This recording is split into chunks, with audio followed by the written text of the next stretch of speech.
7 Creative Principles. Being. A series of 7 lectures delivered before the Society for Esoteric Culture of Boston, with introductory lecture on the idea of God and concluding lecture on the esoteric significance of color, by Hiram Erastus Butler, copyright 1887. Preface. These lectures are published at the particular request of the members of the Society for Esoteric Culture, before which body they were delivered during the spring of 1887, an earnest desire having been unanimously expressed to possess the same in permanent form. They will be found highly suggestive and valuable to thinking people on account of the original views presented and the novel and forcible analysis and treatment of the great subject of creation. They contain so many central thoughts that are new to the general public, that, in treating the several principles, some repetition has been found necessary in the different lectures on account of the mutual dependence and interrelation of the 7, but not more than was deemed essential to fully impress and enforce the central facts and workings of nature. They are not submitted as labored and polished essays, but rather as gushing springs from the great fountain of natural truth, to refresh the soul, strengthen the mind, and open the eyes of the spiritually inclined to possibilities of attainments not now thought of. Editor. First lecture, The Idea of God. The subject selected for the lecture of this evening is the idea of God. All religions and all systems of occult science, from the earliest history of the world to the present time, have been characterized entirely by that ideal of God which has been held by the people with whom these systems originated. The word God, in all languages of the world, with perchance the exception of the English, has carried with it the idea of power. In the Hebrew language, for instance, we find, as the expression of the idea, the word El, or Elohim, which embodies and expresses the idea of power, or almighty creative power. And in all the languages and religions of the world, the word selected for the expression of a people's conception of a supreme being had for its principal signification the idea of power, a power that was over and above all, and that was not only power in itself, but the cause and source from whence all manifestations of power emanated. When scientists search for the prime cause of creative energy, they commence by examining the methods of nature. They observe the growing vegetation. They see the molecules of matter gathered together by the forces of the great Mother Earth. With the aid of the microscope, they trace the formation of these molecules from a stage where atoms are too minute to be discerned, even by the magnifying lens, and arrive at the conclusion that from all that is revealed, the process of building matter into form is invariably the same, and that beyond the molecules and atoms that can be discerned, there are myriads that are imperceptible, and whose existence can be affirmed only by the unanswerable argument of analogy and logic.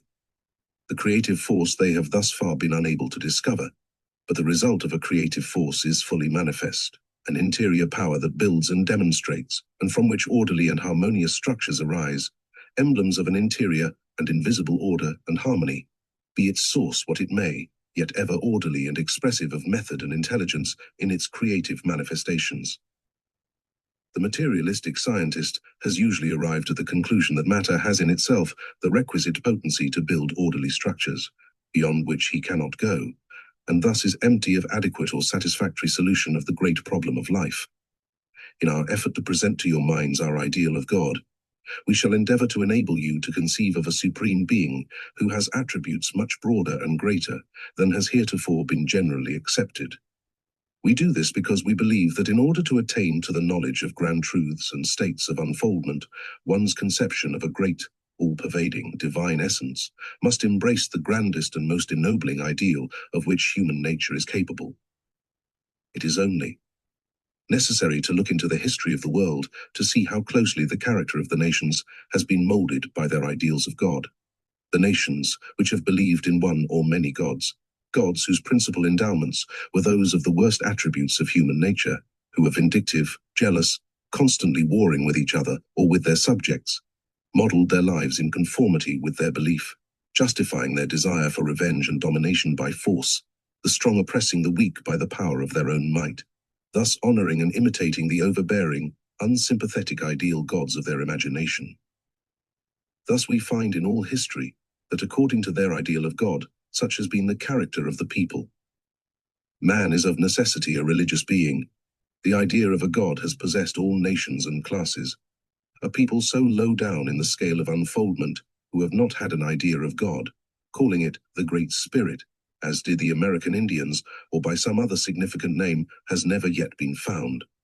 Why this should be would be a difficult question to answer, were it not that at the foundation of all being there is a something oftentimes vague and indefinite, but that nevertheless gives a consciousness of an infinite, an overpower, upon which man in his necessities may rely, unto which he may pray or offer sacrifice, propitiate by destroying his enemies, or anger by neglect or scorn of its power.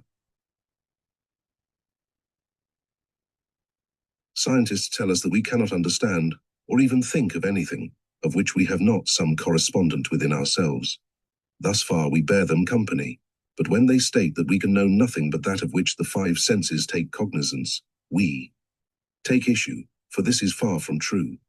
When we speak of cause, which of the material senses perceives or comprehends it? Not one of them can do it. They cannot perceive the commonest principle in nature, which is force. To what does such a materialistic assumption lead? Let us consider. You may feel the weight of the stone that falls upon your hand or person, but do you feel the impelling force? No. Gravity was there before and after the fall of the stone, but you were unconscious of its presence. But when this power takes possession of the inanimate stone and brings it down upon your person, you feel the result of the action. But that which caused the stone to fall you cannot feel. You may see the train of cars whirling along, but that subtle something that has been brought into play by the expansive action of heat, producing the energy which so forcibly propels them, you cannot see. It is beyond the scope of the five senses. Thus you may go over the entire catalogue of moving forms, and you will find that the material senses cannot take cognizance of anything that belongs to cause. This makes it necessary that we should reason from the facts of our observation and experience, and accept the deductions logically resultant therefrom as the obvious truth. Philosophy began, and has expanded, with the effort to determine what is life, and tonight the same problem is before us for consideration. And we still ask, what is life? We see the manifestations of life in the animal world. We observe it in the vegetable domain. We find that even the earth, the rocks, and every existing thing is filled with life, and that all are constantly undergoing change through the unceasing effort of this, something we call life. If we endeavor to look beyond this realm of matter, how much can we see? What can we thus learn of life through the agency of the five senses? We turn and investigate the human body. This is the starting point of the ancient philosophers. They began with the body and sought inward and upward for the cause, unlike the modern scientist who, commencing with man, traces down and out until he is lost in the intricacies of nature.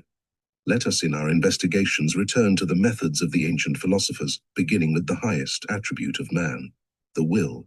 It is by the power of will that we are enabled to move a hand. If a more powerful will takes control of ours, psychologize us, as we say, it can prevent us from moving even that, notwithstanding our own will may desire so to do. We know that we cannot move a muscle without the consent of the will.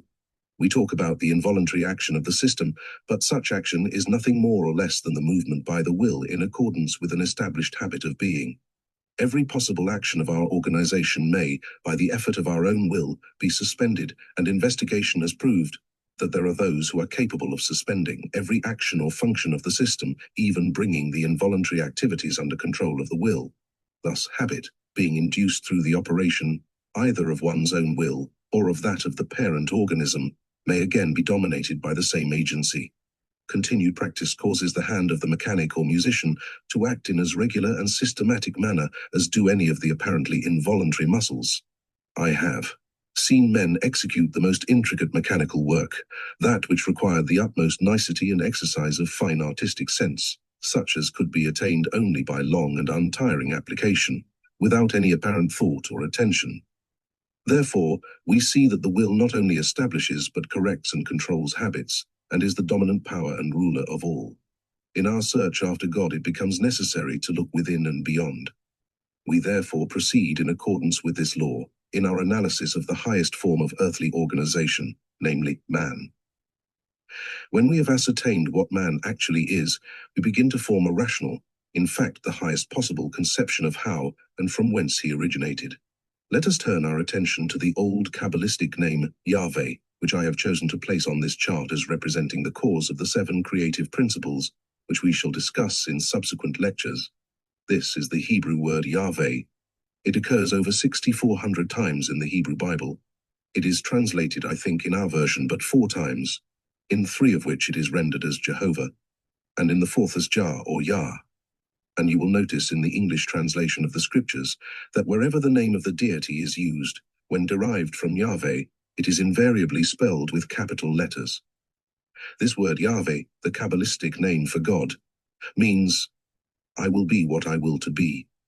You will see that this expresses supreme ability and indomitable potency. Who among the sons of men dare step forward and say, I will be what I will be? Think of it, not merely implying but asserting that the ability to be whatever he wills to be exists in himself.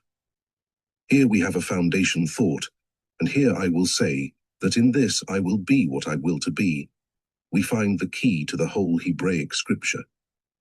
Now let us look and see what a subtle power the will is. We will, and we move, or the will may be excited, and we say that we are angry, and when the will is excited to anger, what a storm exists in the body. How the red blood mounts to the face. Every nerve is strained to its utmost tension. What an abnormal strength is called into being to resist and overcome obstacles.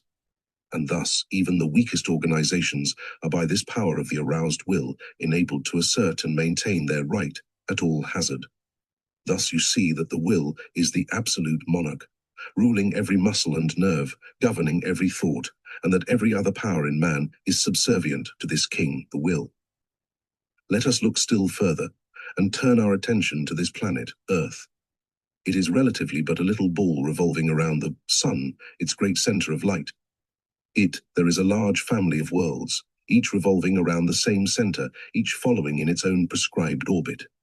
Here we must become conscious that there is a great power that causes these worlds to revolve around their common center, each traveling in its defined orbit, and then we find that our center, the sun, is but a planet of a greater and grander system, and is, with its family of worlds, revolving around another sun, and further still, that this third sun and its family of worlds is traveling around another sun of a still greater and grander system, so great and grand that it is supposed by some that to complete one revolution consumes over 22.5 million of our years.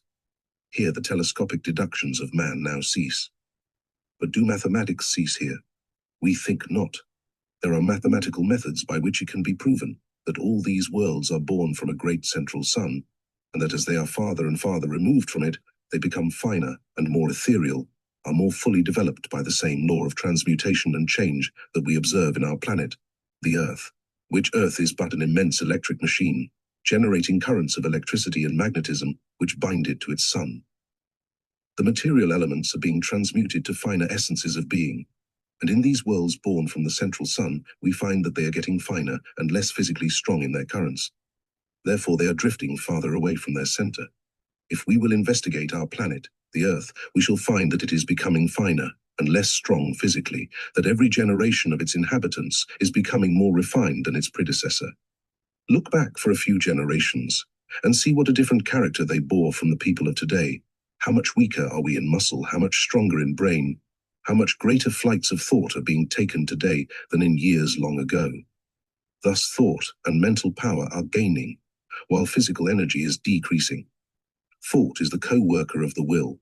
It is not the will, but is submissive to its power. We think and consequently act. But there are powers that can overcome the mandates of our will. For instance, let us take electricity. Suppose you take hold of the poles of a strong electric battery, put your will to work, and say you will hold it. Let a strong current of electricity be turned on. And where is the will? The arms are drawn up, the muscles are contracted, and the will has no power whatever over them. Here is a power that acts like the will, but is much stronger. It is the solid and grosser materials of the decomposing elements of nature, potent with the divine will, that are throwing off and emitting a current that is stronger than the will of man, and will dominate it in spite of his greatest exertion, if but the necessary mechanism and material is supplied. From the fundamental idea, then, that these worlds are born, grow, unfold, become more and more spiritual, or, if you should choose a perhaps better word, more mental. They become more like the author mind. The physical energies decrease, they drift farther away from their center, as their mentality becomes developed so as to enable them to support their exist. Hence, at a greater distance from the parent sun, and the farther they are removed from their center of light, the more luminous they become of themselves. As we go farther on, we observe, and shall try to show, that there is no difference between life and light. Taking this as an analogy, then, our Earth must of necessity be destined at some faraway period of time to become a central sun, luminous with life and light, from which worlds will be born. It has thus far had but one child born from it, our moon. The greater planets have greater numbers of worlds born to them, and at some faraway period of the future they will each form a great system, filling their allotted sphere. We can only discern material substance and things that are like ourselves. As these worlds of which we have spoken become finer, more ethereal, more independent of their sun, they become suns themselves. Changing our line of thought, let us trace from our Earth to its central sun, which sun being but a planet, itself revolving around another sun, its center, this center revolving around another sun, its center, jet visible, and supposed to be a star in the constellation Pleiades, and we find that we can logically go still farther, but for the material eye to see, the telescope and other appliances for aiding its vision are not yet adequate. We find that we may go on, and that each sun, as we come nearer the great center, is finer and more ethereal. It has been asserted that there is a fourth dimension of matter, something more than length, breadth, and thickness, something that is interior to what we have been considering. As we go on tracing these worlds, finding them to be finer and yet finer, we mathematically conclude that this planet of ours may, at this very moment, be sweeping the interior organization of a far grander world than any of which we have formed the slightest conception, and whose people are refined to such an extent that they have no more consciousness of our existence than we have of theirs.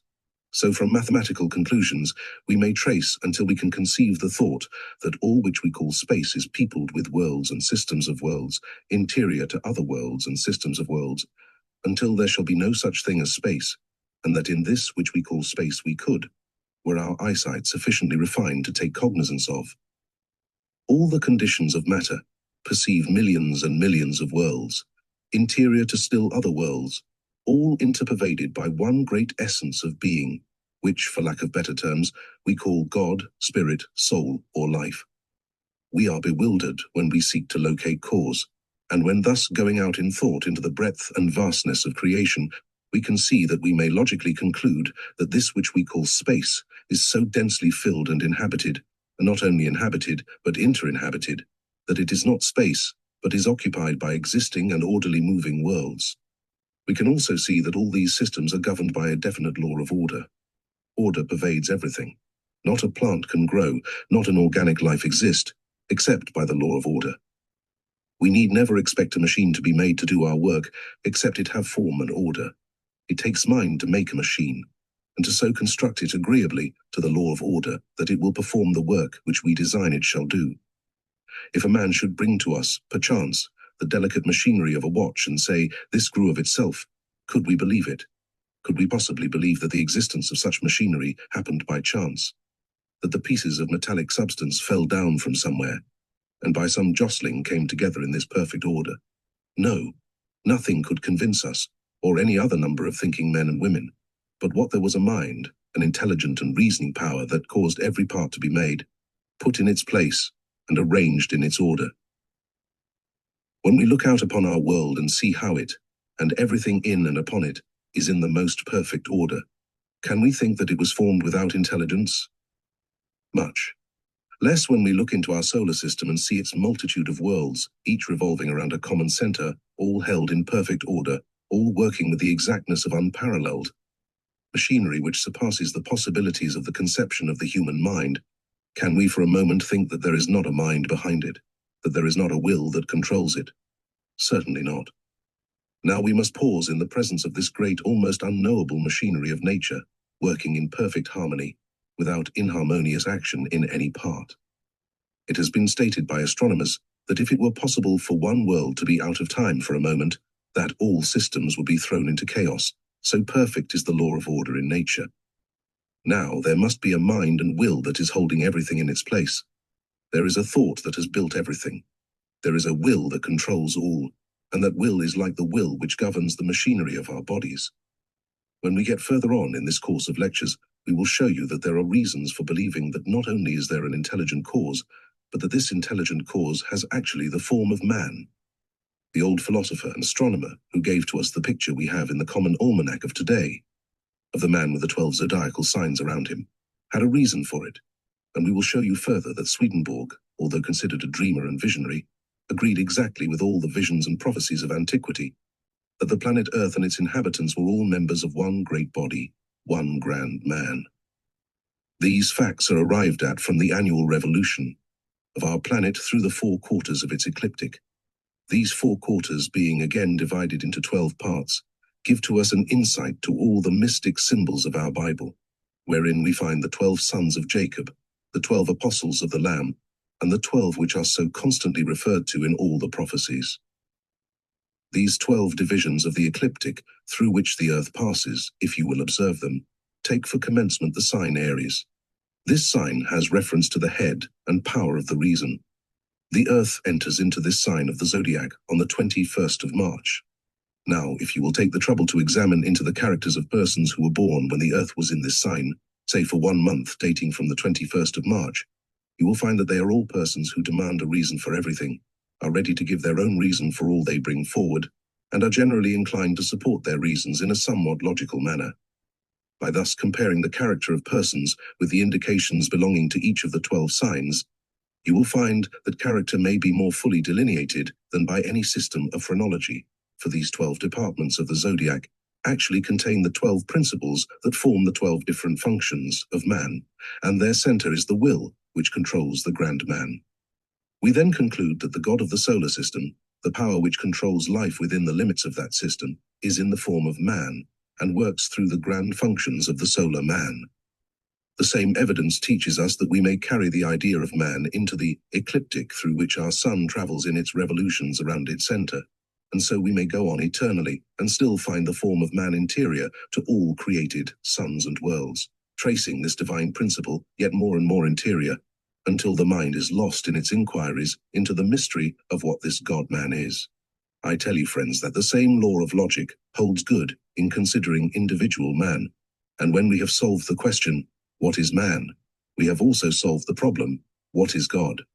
Man himself has possibilities of godly attributes and powers greater than any that has yet entered into the conceptions of human thought, superior to any that has had being or form on this planet. But what does this bring us to? To this conclusion, that which we call God, the creator and cause of all things, could, as Swedenborg truly says, create, but from himself. In our bodies, we are limited in creative work to the powers within ourselves. Generation and creation may be used as synonymous terms, for all things have come into existence by generation, formed of the parts and particles of the parent organism. If we trace this to the infinite and unknowable man whom we call God, the great universal man who is the life of all things that exist, where do we come?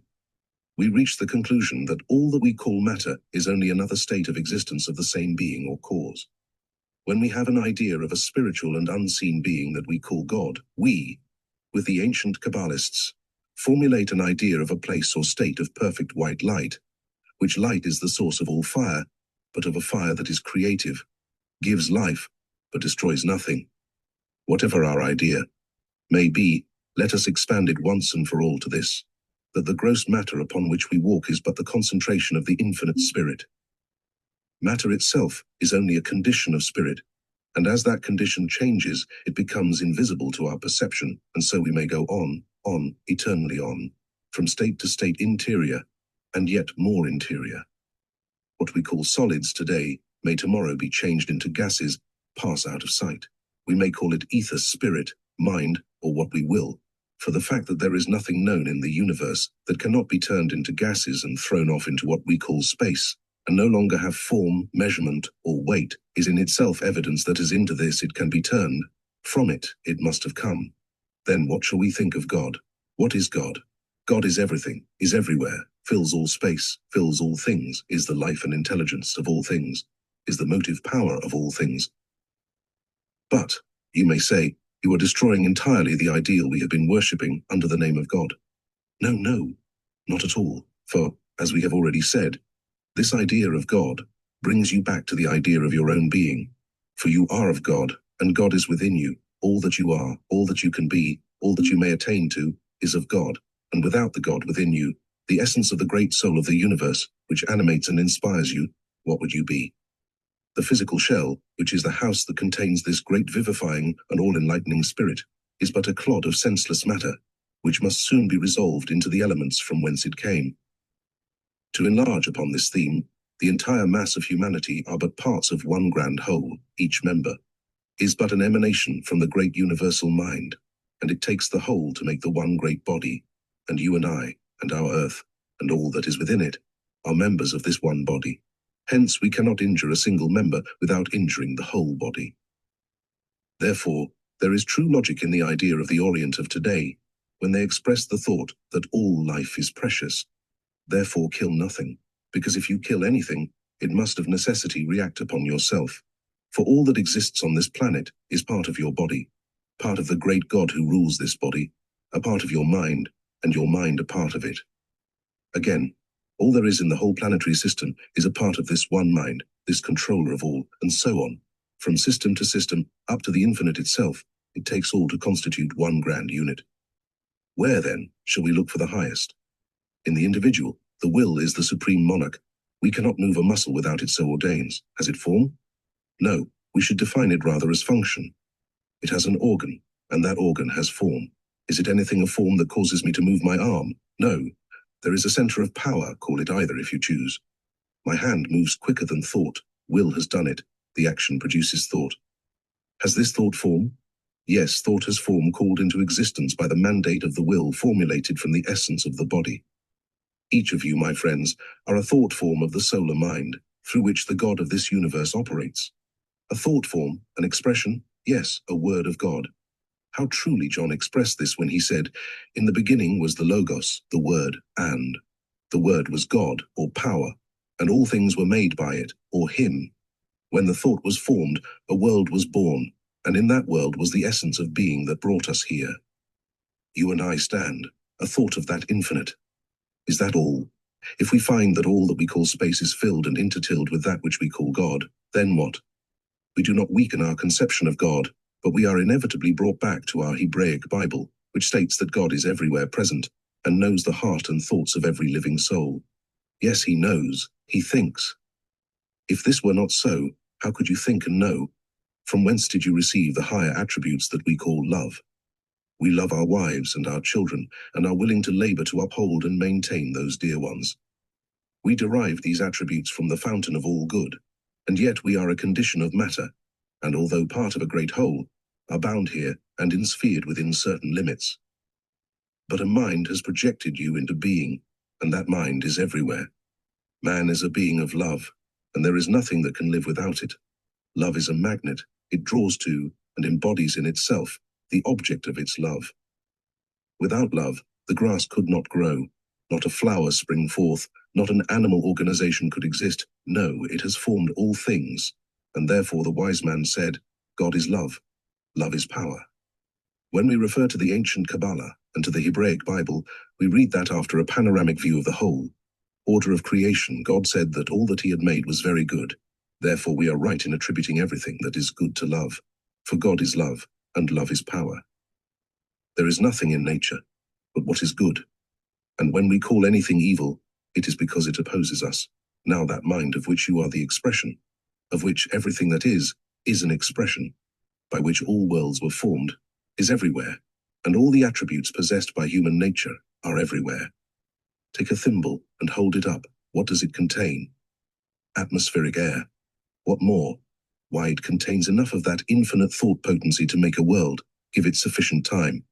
It contains so much of the infinite power that if you should breathe a desire, thought, or prayer to it, it would become a servant to your desire. Then pray always. Remember this, that this divine love, this divine thought, this divine wisdom, this infinite knowledge and infinite power, this will which holds in its right hand all these worlds, causing them to wheel around their centers, each in its appropriate orbit, desires, yea, seeks, to serve you, but it cannot act other than in accordance with its nature, therefore conform to its nature, and it will be your servant. Remember, I repeat, that this will which pervades everything is in you, and that it is love. Therefore strive to fulfill the commandments so forcibly expressed by the Nazarene, Thou shalt love the Lord thy God with all thy heart, and with all thy soul, and with all thy mind, and thy neighbor as thyself. Who is my neighbor? Every living thing, my fellow man, even the reptile crawling at my feet, all are a part of me, a part of my flesh, a part of my being, for I am a part of the grand man, and everything which is below me are but embryonic conditions of me, which will in time become man, taking my place. Then let us follow the commandment, and love God and our neighbor. As it directs, then we shall find practical the idea of the Bhagavad Gita, to arise and go up into some quiet, secluded spot, and think on me, even me, Om. And you shall find such meditation to be good for your soul. Where shall we find the God of our ideal? In the quiet room, or lonely spot on the mountaintop, or by the surging sea, wherever the mind can sit in calm meditation, and go out in this wonderful thought of the infinite, tracing and following it wherever the imagination may lead, feeling certain that we cannot go astray, for it is God we seek, and God is infinite life and love and thought, infinite wisdom, power, and everything of which we can form any conception. When you know how to take hold upon yourself by the power of your own superior will, and then begin to think about that God, begin to imitate and try to be like him, and endeavor to bring your body and all its parts to the utmost perfection, begin to unfold, to think, to know, to will, to be. Then you commence to be like that infinite. Then the limits around you will begin to expand. The boundaries of the will become wider and broader. And soon you will find that there are possibilities within you, and within all that are so far beyond anything we have heretofore conceived, that we might imagine a man who possessed such power was the God of the universe. Second lecture, Force, the first of the 7 creative principles. In our last lecture, we endeavored to bring before your minds a more comprehensive idea of God, to enable you to realize that God, the soul of the universe, is equally the soul of man. He is not a being, altogether unconditioned, beyond the bounds of time and space, nor is he a man, seated upon a high throne, in some faraway region, subject to human passions, and, like man, swayed by the force of circumstance. No, the infinite soul possesses and combines in itself all of the finer attributes of which we are enabled to form a conception. Everywhere that conscious being is present, every thought, every word is taken cognizance of by that superior intelligence. This fact, if regarded properly, would cause us to restrain many of our foolish thoughts and idle words, and would cause us to guard and control ourselves throughout life. The object of considering, in these lectures, the 7 creative principles, is to bring us into a mental condition where we shall cease to see evil as an absolute principle, and recognize the useful and good in everything. We learn that there is nothing in the universe but what is necessary to the accomplishment of an ultimate purpose. When we come to realize this as a fact, or as Paul expressed it, that all things work together for good, we see that all things are working with unanimity and harmony, and for the purpose of forwarding a common object, viz., the building of a perfect man. What is most needed now is to look upon this world as a great factory, where men and all living things are engaged in the work of preparing our planet to become a paradise. When we get the thought clearly defined in our minds, that all nature is working with us and for us, that we are parts of the infinite soul, and that as parts thereof, we should overlook our Father's workshop with the interest which sons should feel in caring for the factory of their Father, then we shall be in harmony with nature in all its forms. Upon looking into nature, we find that there are 2 great creative principles, the male and female, the divine and infinite Father and Mother. The male and female principles pervade everything in nature, the positive and negative, the centripetal and centrifugal. The 2 forces balance and maintain an equilibrium. In consequence, we are here. Were the positive principle to be released from the grasp of the negative, it would go out into space and be lost in the ether. It is the negative principle which gathers together, holds and concentrates, binds and preserves. Our planet, the Earth, has 2 poles on extremes, the north and the south. Of these, the north represents the positive principle, the south the negative. The north has a greater area of cold than the south, and belongs to the positive or masculine principle, while the south has less area of cold, but is more intense, and represents the negative or feminine principle. Thus, the positive and negative are opposed to each other, and the currents of electricity passing from one to the other bind, enfold, and maintain all things in their appointed places. On looking into nature, we find that everything which grows is either positive or negative, male or female, that creation itself is carried on by these two factors.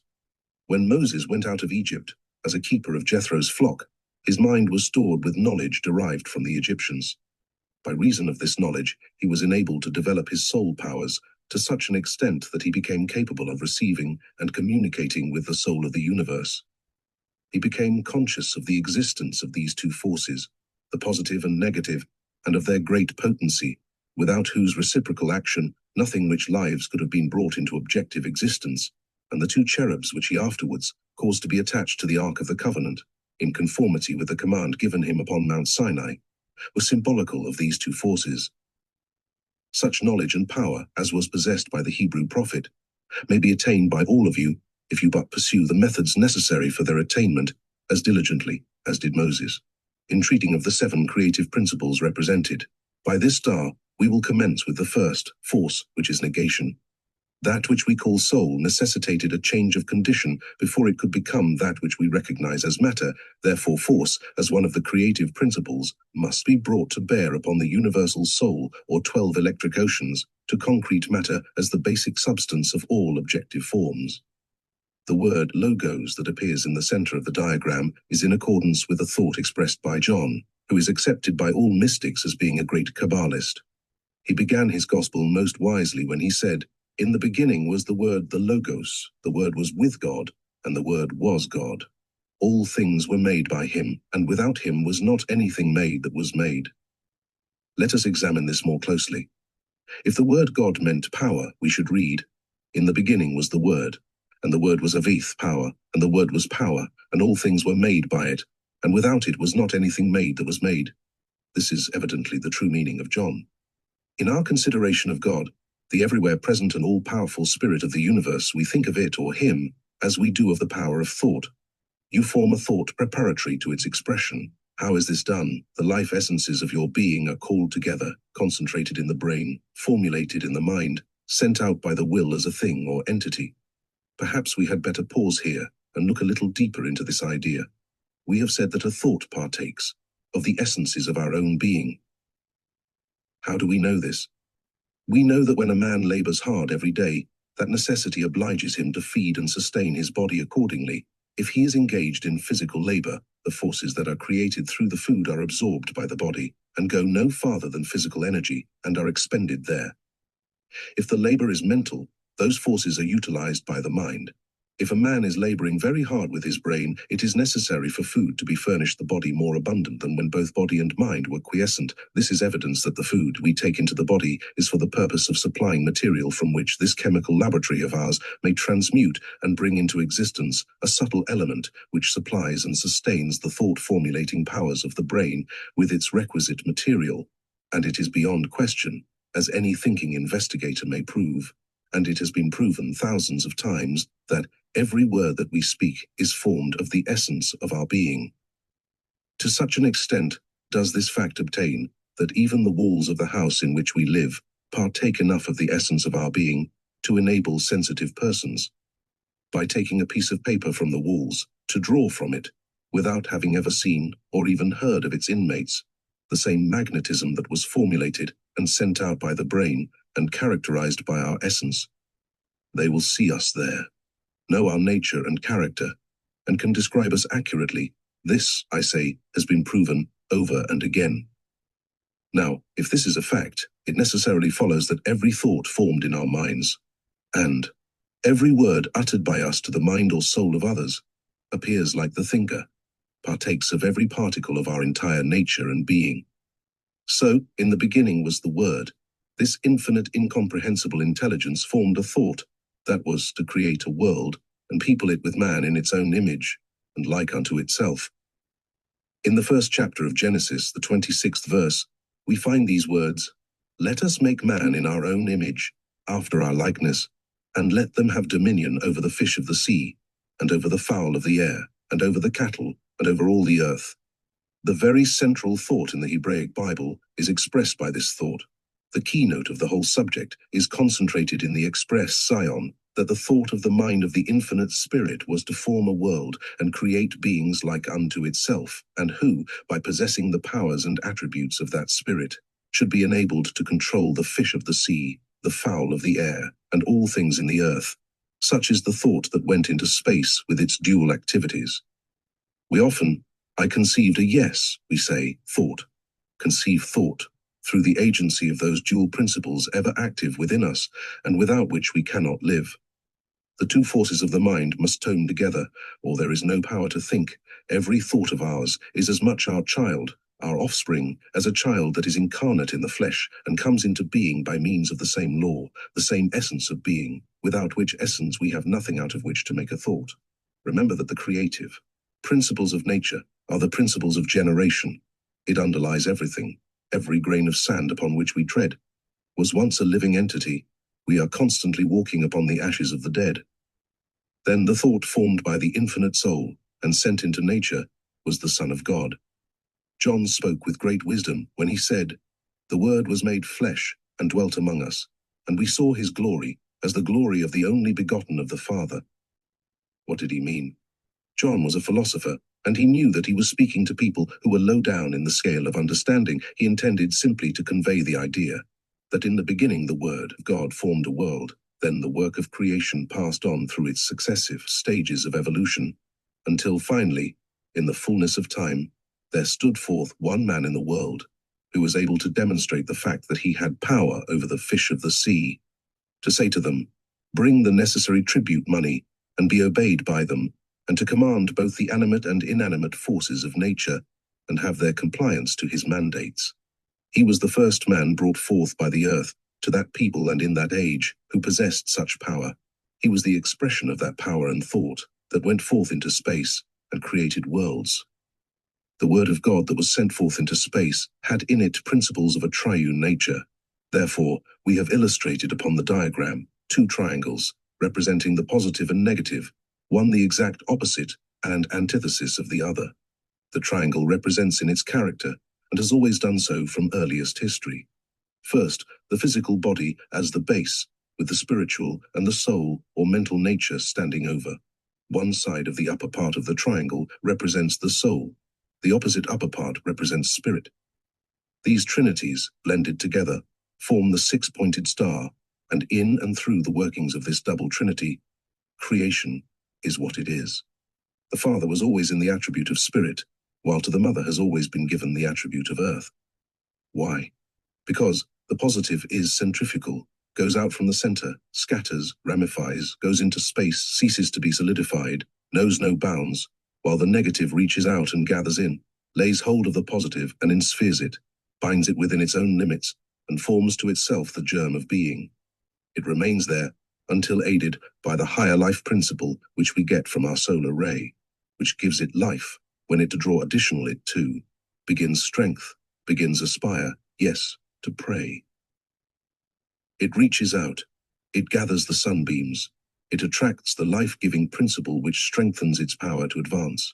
For this sunbeam contains the positive and negative, the male and female principles, and the thought-forming principle. Therefore, within the material matrix is formed a thought, and that thought comes forth in its own image, let it be what it will, that of insect, reptile, animal, or bird. Thus thought breaks the shell of negation and comes forth into light and life. Through the creative processes of nature, the action of the magnetic principle gathers together the material essence, and that material essence, in its efforts to free itself, assumes function, and some form of usefulness that was in the mind of the great thinker in the beginning, who planned their being and sent them forth to work his will, for will is the underlying power in all nature. I want you, my thinking friends, who are wishing to unfold and who are desirous of developing the higher powers, to think a great deal about the powers of the will.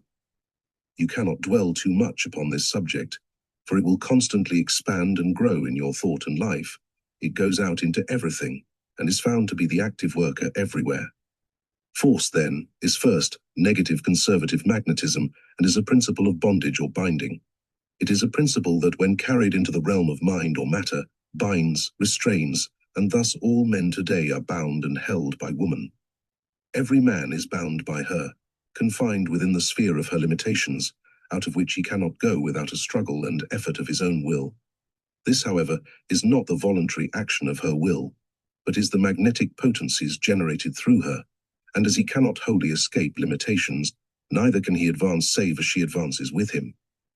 Here then is laid the arena of combat, of a struggle between the two great forces of creation which we now see active in domestic life, the positive and negative, between the effort of man to become spirit, uol, and like his creator, and the effort of the negative principle to hold and bind in the gestative sphere.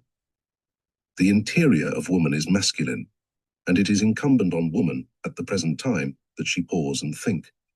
Now this is contrary to her outward nature, which does not pertain to thought, but love. Therefore she must think from the interior, the intuitive. She is magnetic, holding, binding, restraining the object of her love to keep it within the limits of her own sphere. This is her outward nature. When she stops and thinks interiorly, reasonably, and logically, she will find a place of high usefulness where she can be free and become spirit, like the author of being, and thus advance with man. In the 7 creative principles we find there are 7 struggles. As spoken of in the apocalyptic vision, there are also 7 steps that lead to the sacred temple, which was symbolized by Solomon's temple at Jerusalem. That which we are now considering is the first step of struggle and conquest, the binding influence of the first of the creative principles. This principle of force must be subjugated by the higher will and intelligence. For when we turn our attention toward ourselves, we find we are, in reality, spirit, though under the limitations of a physical body, which is binding, holding, and using our spiritual forces in the mere work of physical generation, in which the flesh begets flesh. And thus spirit goes on down the ages, inheriting bondage and imprisonment. If we would but recognize the fact that we are spirit, and as such in duty bound to hold control over these physical and generative forces, then would our inner and higher nature break the shell which inspheres and binds, and come into the light and freedom of the spirit. Force, then, was the first principle of nature, its magnetic focus attracted, concentrated, until atoms were gathered into an agglomerated mass. The astronomer points his telescope to the heavens and beholds nebulae. He sees these concentrated atoms in great quantities, without form. They are, as yet, without the second and third principles. Were they imbued with the second principle, discrimination, polarization, they would then begin to crystallize, and if they were endowed with the third principle, order, they would then begin to assume orderly structures. But they are not. They have simply been concentrated together by force. This force is operative everywhere. First, in the workings of nature, atoms are concentrated, and by the power of positive and negative force, we have heat and cold, fire and water. As stated in our Bible, in the beginning God created the heavens and the earth. In the Hebrew we find Elohim as the creator. In our translation it is rendered God. Truly rendered it would read, fire and water created the heavens and the earth. Fire the positive, water the negative, or heat and cold as the underlying cause. Through the operation of heat and cold atoms are formed and condensed as water. In these drops of water, we see that there are worlds of living possibilities. The germs of being, when they were but molecules in the ether, had no objective form, but as soon as they became a dense body of water, they absorbed enough of the solar ray to give life.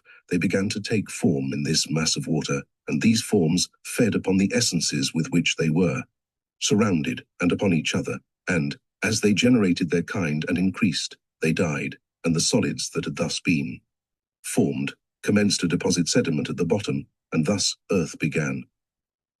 So we see that the world, at the beginning, was insphered and bound by this force of negation that gathered together the molecules or life principles that formed atoms, and these, by the action of the two forces, were concentrated and became water, which in turn brought forth living things. These living entities, having organs, generated their kind with great rapidity, and as they expended the vitality that was within them by generating other organisms, they became ashes and settled to their appointed center of gravity, as controlled by the enveloping and binding magnetic and electric sphere. If we should take a glass globe, fill it with water, put in sediment, and then begin to turn it slowly, we would find that, after a while, the sediment in the globe would form a hollow tube running from pole to pole. But if we had the globe so arranged that we could constantly change the axis of this rotation, instead of forming a hollow tube, it would form a round sphere, wherein there would be water inside and water outside. The sphere would be larger or smaller, according to the rapidity with which we turn the globe. This solves, to my mind, the mystery of how this Earth was formed, and that it is undoubtedly a hollow globe, having water at the center as well as water outside. Probably, however, that through ages of continued compression, there may have been enough heat to decompose the water and leave only a heated mass of gases, hydrogen and oxygen. As the water brought forth its kind, and they died, their ashes formed solids, though the globe had probably not then begun to revolve, for very likely, before this motion began, it was like the nebula that had no revolution until the solids have formed sufficiently to settle to their center of gravity, where, by compression, and by the principle of negation which concentrates and binds, and BV virtue of which compression of chemical elements, chemical change took place, and by those changes there were electric forces sent out from pole to pole, both positive and negative. These again, by contact, created new currents, and from the heat caused by compression, expansion undoubtedly took place, of which we find evidences all over the Earth, such as volcanic mountains and other upheavals, which indicate the force generated by compression and chemical action.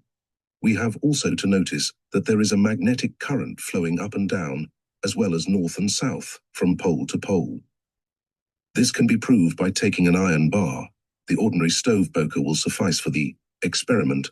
Stand it upright against a chair, then take a magnetic needle and place it against the bottom of the poker, and you will find that the south pole of the needle will turn to the poker, showing that the lower end is negative. Move the needle up the poker, and you will find that as it passes the middle it will turn around, and the north pole of the needle will point to the poker. This shows that there is sufficient current, up and down, to polarize an iron bar in from 5 to 15 minutes time. This up and down current is the emanation of decomposing mineral substance, and is the emblem or element of decomposition and death. This to our eyes is darkness and death, because it is the opposite of light and life. Being the opposite of the current that emanates from the sun, therefore, we find it flowing towards the sun, to which it holds a negative relation. On the contrary, the rays of the sun are positive, and impart force, motion, life. Let us consider a globe, a planet exposed to its rays. It becomes magnetic by induction and gets its polarity or axis north and south. But, in addition, there is an electric energy which results from the action of light.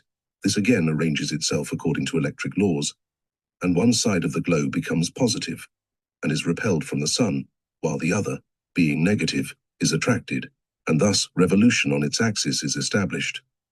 To further illustrate, let us imagine this watch to be a ball, and that above is the sun. The side toward the sun gets light and heat. We turn it a little, and the dark, cold portion is presented. The sun's rays strike upon the cold portion, and there is mutual attraction, but where it is light and hot, having absorbed its equivalent and become like the sun, it is repelled, as can be readily demonstrated by simple electrical experiments.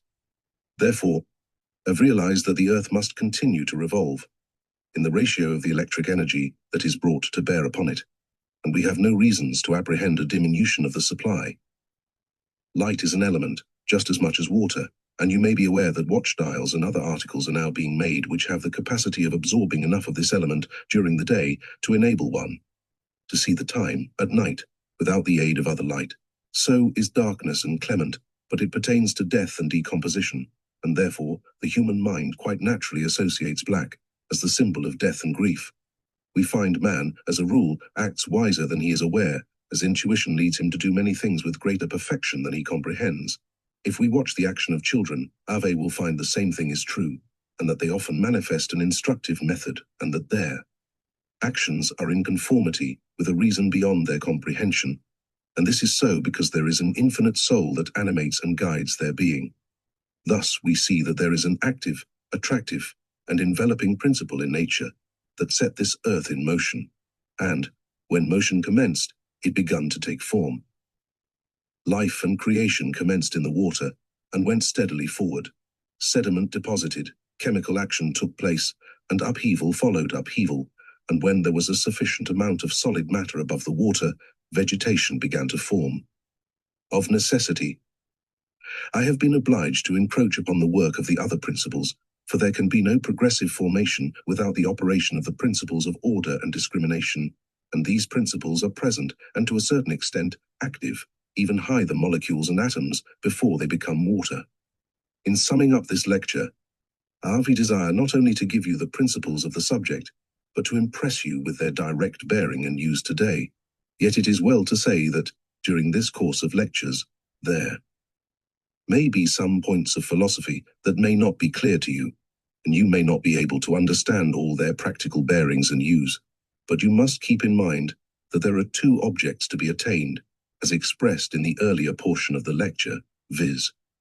To bring your mind to the comprehension of the fact that all creation is working together for your ultimate good, that you may be brought into harmony with nature in its objective and higher degrees, and those of you reading the subsequent lectures to the Society will have the benefit of more direct and practical instruction.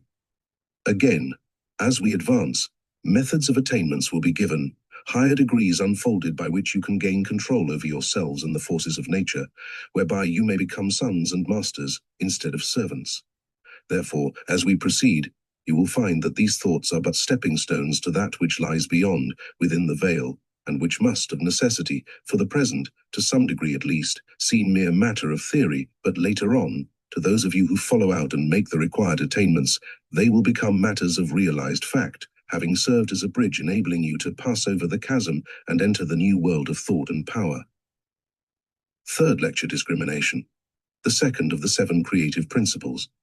In our last lecture, we considered the subject of world under the first of the leadership principle building, 7 creatives, force.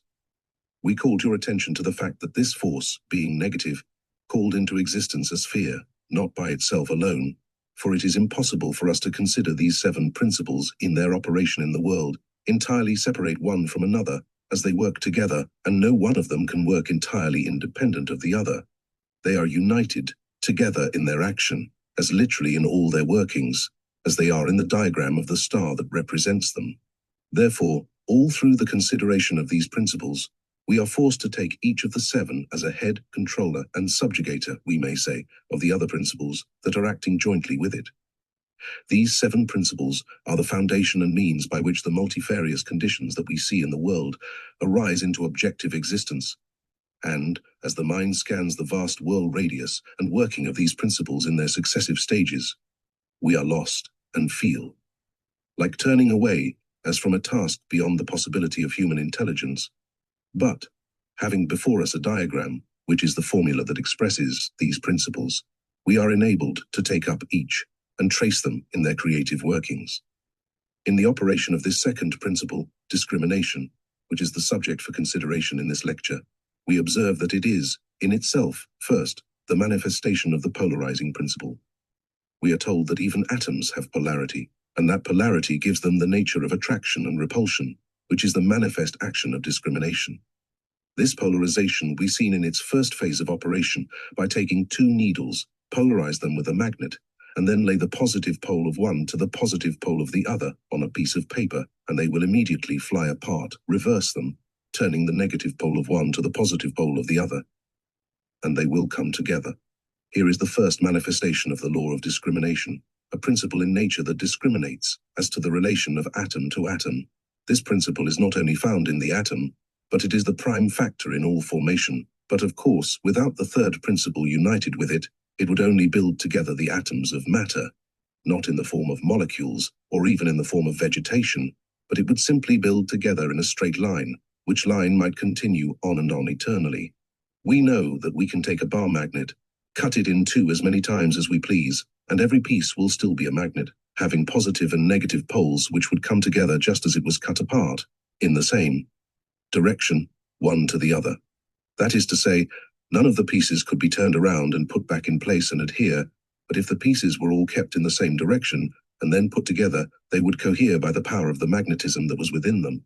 But take the pieces and turn them about hither and thither, and then put them together, some of them would be repelled, and some would fly together.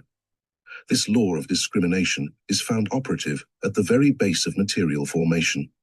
It would be unwise in us, at this time, to attempt to trace this law further in the building processes of nature, because, in so doing, we should have to intrude upon our next lesson. Therefore, we will endeavor, in this lecture, to regard it in its more fully developed phase, where it will be useful to us, and its growing process and building powers will be considered under the law of order.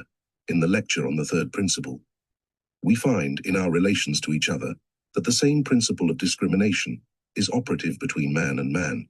Also, between beasts, birds, insects, and with everything that has life, it is observed that discrimination is manifested in a natural attraction and natural repulsion. These principles of attraction and repulsion in matter are but the same conditions or the same principles that we see operative in the relations of mind. As from mind all things came, into mind all things return. Therefore we can logically and reasonably trace this action in animate nature, as we call it, from the inanimate and gross element to the thought and will of man, and find that our thoughts, feelings, and emotions are controlled by exactly the same principles. This principle of discrimination is the principle that keeps in purity all things that are. Were it not for this principle, we would have nothing distinct. There would be no gold, silver, iron, vegetable, or animal formations. There would be nothing but a formless mass brought together with all qualities intermixed. You must readily see that, without this principle of discrimination, there could be nothing but chaos. This principle is active in everything that is, whether it has or has not animate life. This is the cause of our pronouncing so many things in the lower order of nature as being bad, and accounts for a feeling of antagonism. For instance, we want to kill snakes, lizards, and all reptiles. In fact, there is a natural repulsion to all things below us, otherwise we should absorb their qualities and descend to their level.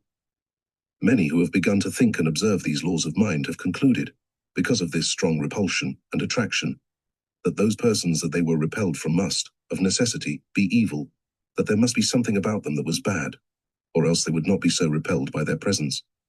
The ignorance of the law of discrimination leads them to this conclusion, but we must not be too hasty, but should remember that while such persons may be evil to them, and doubtless are, that they are no more evil in the aggregate than they themselves.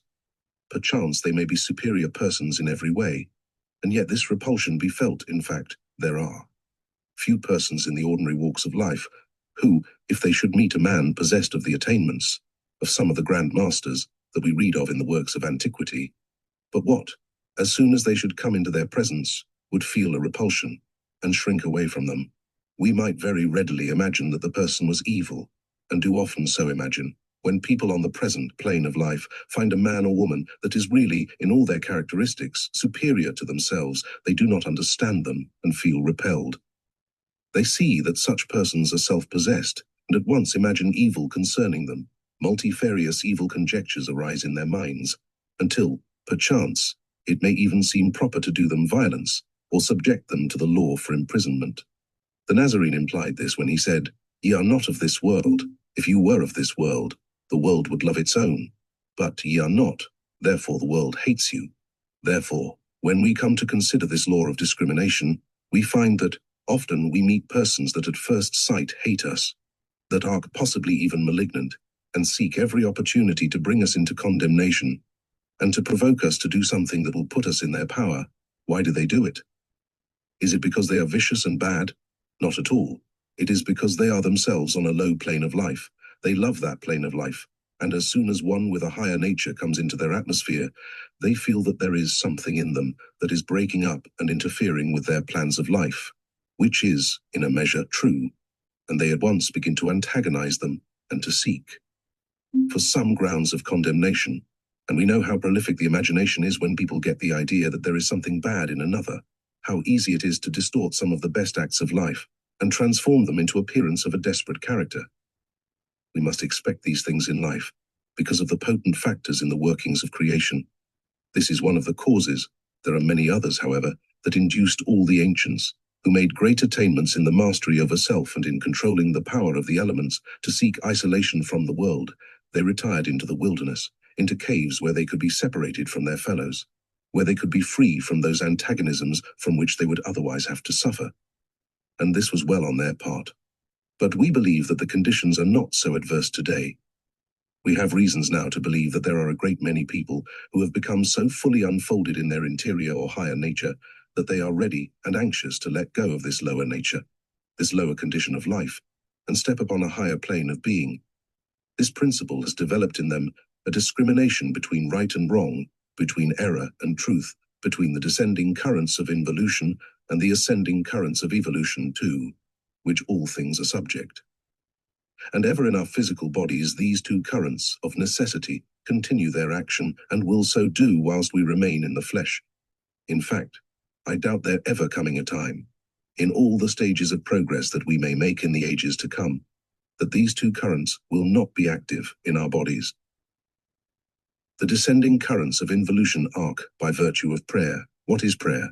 The very act in itself calls out, as a prime factor, the law of discrimination. You desire. Desire what? You discriminate even in your desire. You desire something, not everything. You are then, like the needle that points to the pole. You at once concentrate all your thoughts, all your desire, on whatever object you determine. If you desire knowledge of the cause world, you begin by reaching out to the great center of cause. You formulate an idea of what that center is, what its nature is, what its qualities are. And, after you have formulated the idea of the nature and qualities of that first great cause, you then center or polarize the magnets of your desire upon that central source. You desire to have the knowledge of that infinite mind. That desire then becomes a powerful magnet, which reaches out into the spheres above and lays hold upon the substance of its desire and brings it down and incorporates it into your being. It is aspiration that goes out and gathers the substance that it needs and incorporates it into the very center of being. It is the law, known and acted upon by the sages. It is said in yoga philosophy that if we concentrate our mind on the North Polar Star, we obtain knowledge of astronomy, on the sun, spiritual wisdom, on the moon, knowledge of earth, if on the palm of the hand, knowledge of future events, etc. The response does not come into the head first, neither into the reason, but into the center of the love nature. For love is the magnet, and unless we cultivate the law of love, we shall never acquire the magnetic power that will enable us to reach out and gather the things we need. Love is the only power in the world. In our previous discourse upon the first of the 7 principles, force, we told you that it was negative, feminine in its nature, and we now tell you that the feminine, or the nature of the female, is, externally, love, while the interior of man is negative, feminine in its character, and thus love in its operation. Love, then, without the activity of this principle of discrimination, would become a force that would gather around it all kinds of useless elements and make up a heterogeneous mass of confused ideals. It would, in practice, amount to evil obstructions, but, loving, must have a definite idea of what we love.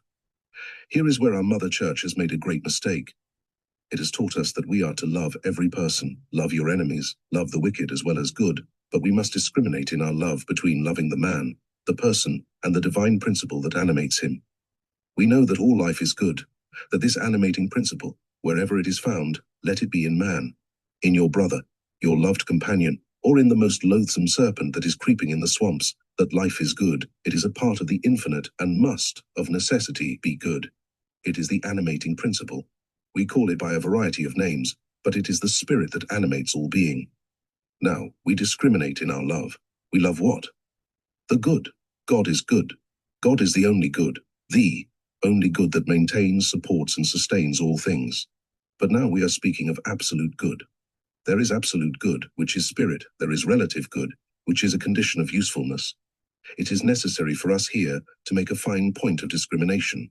Anything that is useful to assist one in accomplishing their object is regarded as good, but anything that hinders or obstructs one's plan or design is considered evil. This, however, is but relative good and relative evil. In the broad sense, there is no such thing as absolute evil, but there is such a thing as absolute good. Let us consider this principle of discrimination in its relation to prayer, which is the love principle turned towards one's highest ideal of God, or good. With a desire to receive that we stand in need of, we thus draw down and incorporate in ourselves the substance of things desired. Now, as to the result, at first it enters the interior of our being, the love nature. It takes form in the essences of our life, is carried up to the brain, formulated into thought by the power of reason, and thus the inspiration becomes to us a revelation.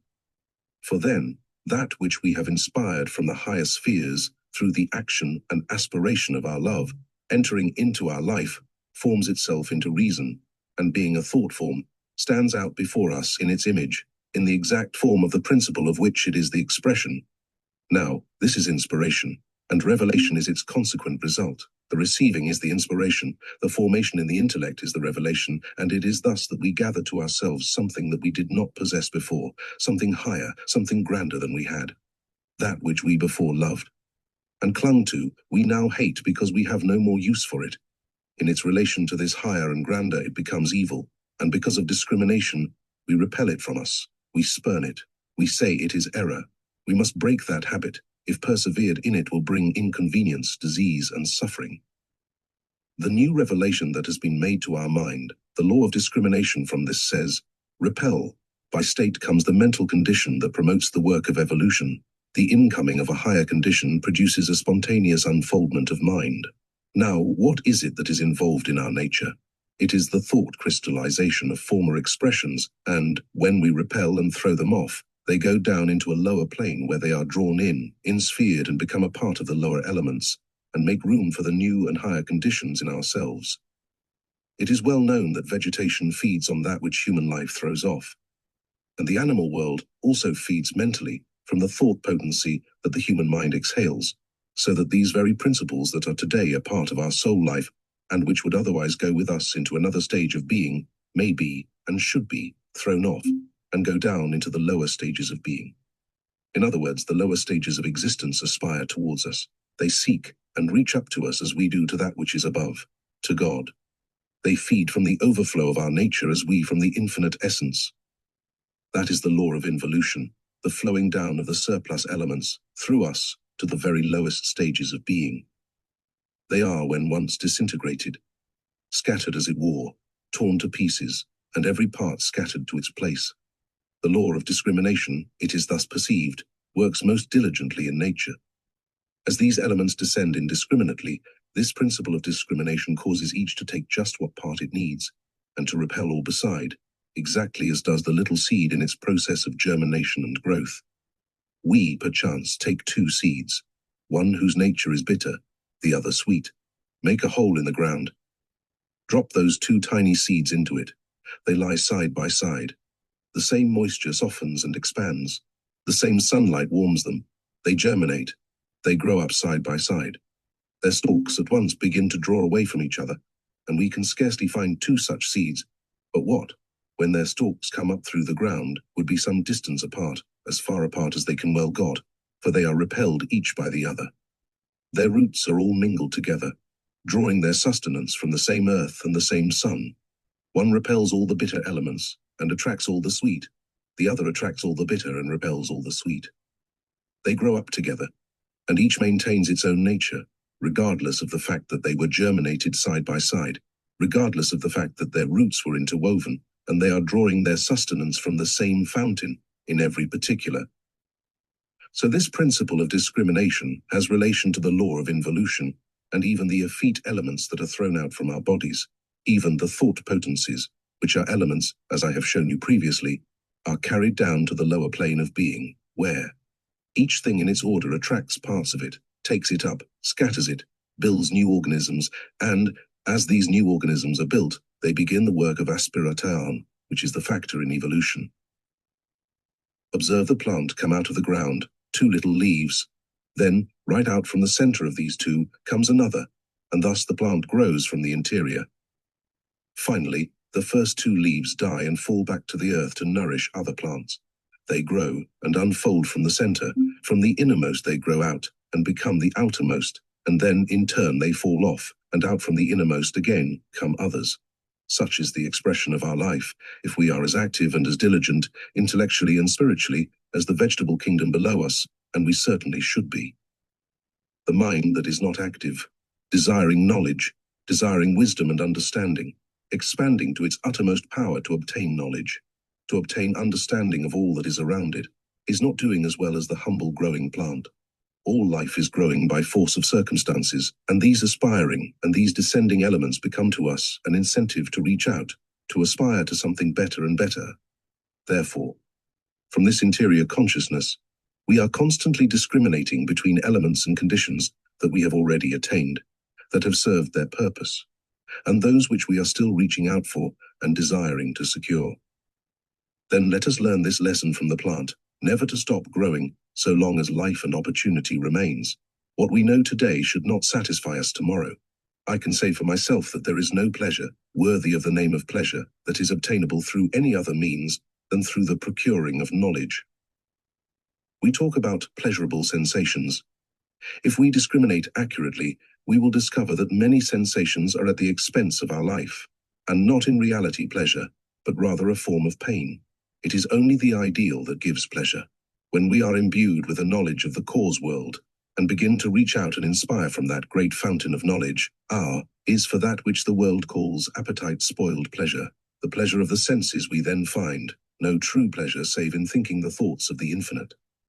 The thoughts of the infinite express themselves in nature, in the workings of the 7 creative principles, first in their primitives, and fully in their ultimates. We find that the angel, in his revelation to John 5:12, named the ultimates of the 7 creative principles in the following language. Worthy is the Lamb that was slain to receive first, power, 2D, riches, 3D, wisdom, 4th, strength, 5th, honor, 6th, glory, 7th, blessing. These thoughts of God are the true riches. We find that all sensations in the incidents of life, that which the world calls pleasure, is rather the exhaust, the wasting of the life element. Whilst this is going on, there is sensation, and we imagine it is pleasure, whereas if we discriminate accurately and carefully, we find it is pain. It is the working of death and destruction. But when we are carrying this life force up to the higher stage of transmutation, by virtue of conquering the lower passions, conquering all waste in the line of sensations and the generative energies, we turn it up to the brain and mature it there, forming thoughts and sending them forth to do our will, through which means life is matured more perfectly, and our senses are made finer. The workings of these senses become so harmonious that they are to us like the most delightful music, like the music of the spheres. We will find our higher thoughts are extremely pleasurable when in accord with this law of inspiration that is ever active in us, that is the power of our being, that gave us birth, whose power, as we have shown you, is that love that reaches out and lays hold on the life of the infinite and perfect soul, drawing it down into the center of our being, where it fills our whole nature, thrilling it and animating it from center to circumference. And when it is called up to the brain, oh, what pictures it makes in our intellect, what thoughts of a perfect being. Think of it, the thoughts of the perfect thinker. Why perfect? Because the law of discrimination has done its perfect work. Every line of demarcation has been distinctly made. All unfit elements have been eliminated. It has rejected all that was unfit and impure, and has selected the purest and finest of all things in nature. Therefore, it is filled with the true riches, the life of the infinite soul. 4th lecture, order. The 3rd of the creative principles. These thoughts on order, the 3rd principle of creation, lead us to consider its first manifestation in nature. Having laid down a foundation principle in the 1st lecture on the idea of God, we are now ready to present a more complete understanding of this 3rd principle in its unity with the other 2. Now, this 3rd principle, united with the 2 previous, brings us to manifest organization. In its first phase, the atom is polarized and endowed with order, and, by virtue of their innate endowments, form into orderly structures by the action of cold and heat. How many times have I stood, in my childhood, also in manhood, and looked upon the pictures drawn by the divine artist, as the frost gathered and pictured upon the window pane beautiful swamp scenes, where the forms of vegetation in great variety were represented. Again have I paused as I walked along the streets, after a rain followed by freezing, where the water, by virtue of the cold, had concentrated and congealed, and stood out upon the pavement in the form of a beautiful vine or a lovely tree, thus imaging the growth of vegetation. And, as I looked upon these scenes, my thoughts at once went back to the mind that endowed matter with this potential orderly energy. Jesus, the Nazarene, expressed but little more when he said, "As the Father hath life in himself, so hath he given to the Son to have life in himself. And as the Father and author of all being has life, order, mind power, and intellect in himself, so all that emanates from that infinite mind has the same attributes innate in themselves. Therefore, as I walk through this grand old earth of ours, and see the beauteous structures created by this indwelling divine mind, how can we help but worship? But, as we see the frost gathering upon the window pane, or upon the flagstone, or congealed in the tumbler or in the creek, those beautiful forms have but 3 principles combined. Therefore, these crystals are not substantial, but as soon as the 4th principle is added to them, the principle of cohesion, which in itself is heat. It at once dissipates them. It becomes a destroyer. It tears down and prepares them to come up in vegetable life, where they can be further matured. These two forces, the positive and the negative, cold and heat, are the formative agents of nature, and, wherever they meet and produce these sub- or transient formations, they leave the essences of such endowed with a principle of life that causes vegetation to spring up and life to be manifested in all its various forms in nature. These principles, of which order is the third, are active in the formation of all crystallization, and we find them manifest in minerals, where the different chemicals combine and crystallization takes place, and in each case they assume a definite form according to quality. Every crystal that is possessed of perfect essence, that is, where the law of discrimination has its full force, will take a regular shape. Probably all of you have seen those beautiful crystallizations brought from the West and elsewhere, where they have formed the octagon, and the different angles and ovals and all the various shapes, as accurately as if they had been made by some artisan, and had been formed for an express use. We cannot but admire and wonder when we look into nature, and see in it these beautiful expressions of the infinite mechanic that are so like the effort of the human hand and brain. As we consider the law of order, it leads us further into the realm of vegetable life. Here we see atoms gathering together, taking shape, coming forth in the form of whatever quality they possess, and here we see the trinity of principles. First, the solids are concentrated by force. By the maternal or mother principle, the magnet thought draws together and in spheres and binds. Then comes the second principle, discrimination, giving it polarization when it begins, to resist the concentrative power, and then comes in the master workman, order, and calls everything into its place. Discrimination came and said, this atom must not be gathered up by this, and this must not be gathered up by that. Then order says, this belongs here, the other belongs there, and so goes on the work of both, so that, two seeds of a different nature being planted side by side, the same water will nourish them, the same soil will supply their common needs, but each of these, by virtue of their discriminative power, will reject certain chemical elements, and by order of the master workman, they take others, carry them to their destination, and deposit them in their place, the one chosen by the great architect of nature. Should there be something that would interrupt the workings of the law of order in matter, we would see at once that there was malformation in plants, trees, and animal life, such as abnormal growths, knots on plants and trees, also false growth in animal bodies. These are the workings of the three principles. The first collects the elements, the second selects the qualities, and the third takes them and places them where they belong.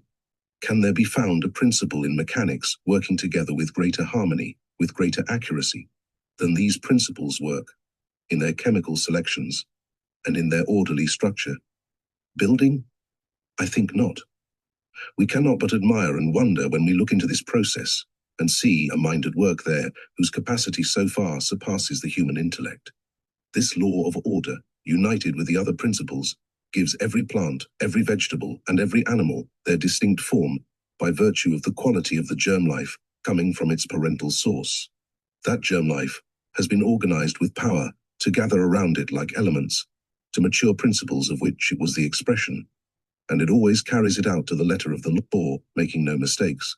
So we are in the habit of looking into each other's faces and saying, you look like your mother, and you look like your father, and so on. Again, we look into each other's faces, and we read there the nature of the person. We say that person has something good, that person is disposed to live in this or that way. How do we know? We know only because this divine architect has done his work perfectly. He has made no mistake. He has expressed his thought in perfect language. Not only has he done this so that we may read character from physiognomy or phrenology of mankind, but this principle of reading character from the language of form was the first principle of thought. As animals came into being on this planet and began to devour one the other, self-protection became the one thought most necessary. And in the work of self-protection there came fear, and they at once began to take cognizance and to look at and judge of the objects that were approaching them, whether they should fear them or not. Thus, animals began to recognize the image of a thing before they did the nature of it. This must, of necessity, be the first starting point, that of judging from physiognomy, as we call it. We go into the woods, and the wild beasts know each other. Some will feed together, because they realize that they do not antagonize each other, and as soon as an antagonistic beast comes along, they flee for their lives. How do they know? Here, again, the language of form stands out, and they know from the image what is combined and embodied in the form. They know, at least, this, that it is a form of antagonism and destruction to them. Thus, the faculty of mind in man today that enables him to judge of things and qualities by form is the most perfectly developed faculty in the human brain, and this should be the one that we utilize to the greatest advantage. In my thought and study years past, I saw that every line upon the face spoke a language, and every mark that comes there without injury tells a story. It speaks of some in-working principle. Yes, every line upon the hand is a hieroglyphic that tells of one's minute character. Even the formation of the nails on the fingers, the shape of the hand, every minute particle of the man, reveals the character therein expressed. Think of such a mechanism. Think of a mind that is capable of causing nature to come together so perfectly in accordance with a language of its own inner being. This lesson is ever before us. We see it on every side, and the more we think upon it, the more will we realize its truth. We sow into the woods, and whilst onions the trees, we find, springing up, a little leaf. We do not know what it is. To us it is mute. We present it to a botanist who makes a story of plant life. He observes its color, its outline, the lines upon it, the thickness, the little fibers, all its minutiae unite together to tell him the history of the plant to which it belongs. Then, at once, he becomes a prophet, a fortune teller, and tells you that if you see that shrub in the fall, when it is fully matured, you will find on it berries of such and such qualities, and that it possesses such and such chemical properties, etc. Lie can tell you everything about it, just from one leaf. Think what an orderly workman nature is. We do not find thistle leaves on apple trees, nor cabbage leaves growing on potato plants. We do not sufficiently consider the wonderful wisdom that is working under this divine order to cause the chemistry of this world. The molecules fly through the atmosphere, seemingly without any government. The wind sweeps hither and thither, everything apparently going by. Chance, all being hurled together here and there, but stop. In it all is that wonderful mind, that wonderful mechanic, that, no matter how it is hurled together and mixed up by the upheaval of forces and cyclones of wind and storm or rain, it never makes any mistakes, but always gets everything in its right place. Now, the human mind has the most perfect development in that function, more so than in any other of its nature. That function is the one that has built our railroads, that has made up our mechanical interests, that has actuated the workingman, as he hewed and chopped away at the great oaks that once covered this land, who squared and built them into the crude houses. The law of order in the brain of that mechanic enabled him to rear the structure. But look again, he conceives a way of obviating much of this hard labor. He goes to work and invents machinery. He carries this divine order that he sees everywhere working in nature into a mechanical device to do his work, to save his strength, to relieve his muscles. On and on we have gone, until now the more subtle forces of nature are under our control. By bringing into orderly forms certain mechanical appliances, we control the lightning, bring it down, and make it our errand boy to carry the messages, not only from house to house, and from one city to another, but through the very depths of the great ocean, from shore to shore. This is the law of order, as it is working in the human mind. It imitates nature and observes cause and effect, how one thing acts upon another, produces combinations like the machinery of a watch, or other machinery where speed of movement is required, and where the cogs, intercepting each the other, each wheel, must have definite proportion to the other. For, if they lessen the one and increase the other, they increase the speed. Herein the human brain begins to imitate the divine architect. But this imitation goes but a short distance. It simply takes the material that has been created by that divine power, and forms the structure for us by physical or mechanical effort. But there is a step beyond this. That is, if we carry out the imitation of that divine mind, that is, the workman in nature. We do not see a man-god coming down and, by his hand, taking these atoms and putting them in their place and giving them form as a child would build cob houses. But we perceive a mind power that is enabled to send forth thought, to endow nature with that tendency to cause a world to build itself, and not only to cause a world to be built, but regulated and controlled in all the minutiae of structure. After we have scanned all the visible objects on the planet Earth, We have taken only the first step toward beholding all that there is. We take the magnifying lens and a single drop of water and discover there is a little world within itself, all tilled with active, organized life. This great mechanic has gone down into minutiae, where it takes a lens magnifying 7, 8, and 10,000 times in order that our eyes can discern what is going on. And yet this wonderful mechanic has gone to work there, has made a structure that is perfect, yes, and sometimes, as we scan those beautiful little things, we think that nature has been partial to them because of the beauty, agility, activity, and vivacity that they manifest. Now, if we turn from this small world and direct the telescope to the heavens, there again we find the architect and mechanic at work. All is order, perfect harmony. There we find other worlds, hundreds of times larger than our own, indications of far greater complications in their workings. Suns, millions of times larger than our world, and these all flying through space with lightning speed. Suns and systems of worlds moving around their centers. To think of this, to realize it, we stand in awe intelligently at such a presence that is even under feet. As we stand upon the solid earth, that divine principle is changing the grains of sand upon which we rest, taking of their qualities, and, notwithstanding we are pressing upon them, they are actually changing and being built into other forms. We are told in the Hebrew Bible that the declared of God was, "Let us make man in our own image and like us, and let him have dominion over the fish of the sea and the fowl of the air, and over all the earth."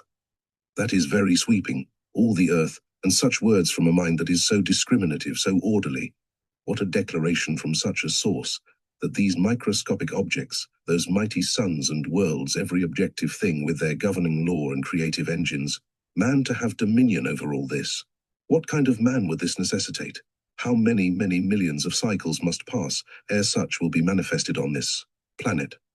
But let us consider this subject from another point of view, the habit we have formed of recognizing friends, of determining qualities in persons, in animals, in things in general. This habit we find so established that it goes on imaging, even in our sleep, so that, if we dream, the act of dreaming is to see images. What is a dream? Perhaps we are lying in our beds, resting quietly, but whilst we dream, we see ourselves somewhere, perhaps in danger, struggling with antagonistic forces, their images appearing to us, perchance as wild beasts. How real it all seems to us for the time, and in the struggle perhaps we wake up, come back to our normal consciousness, to find that it was not real. What has caused it?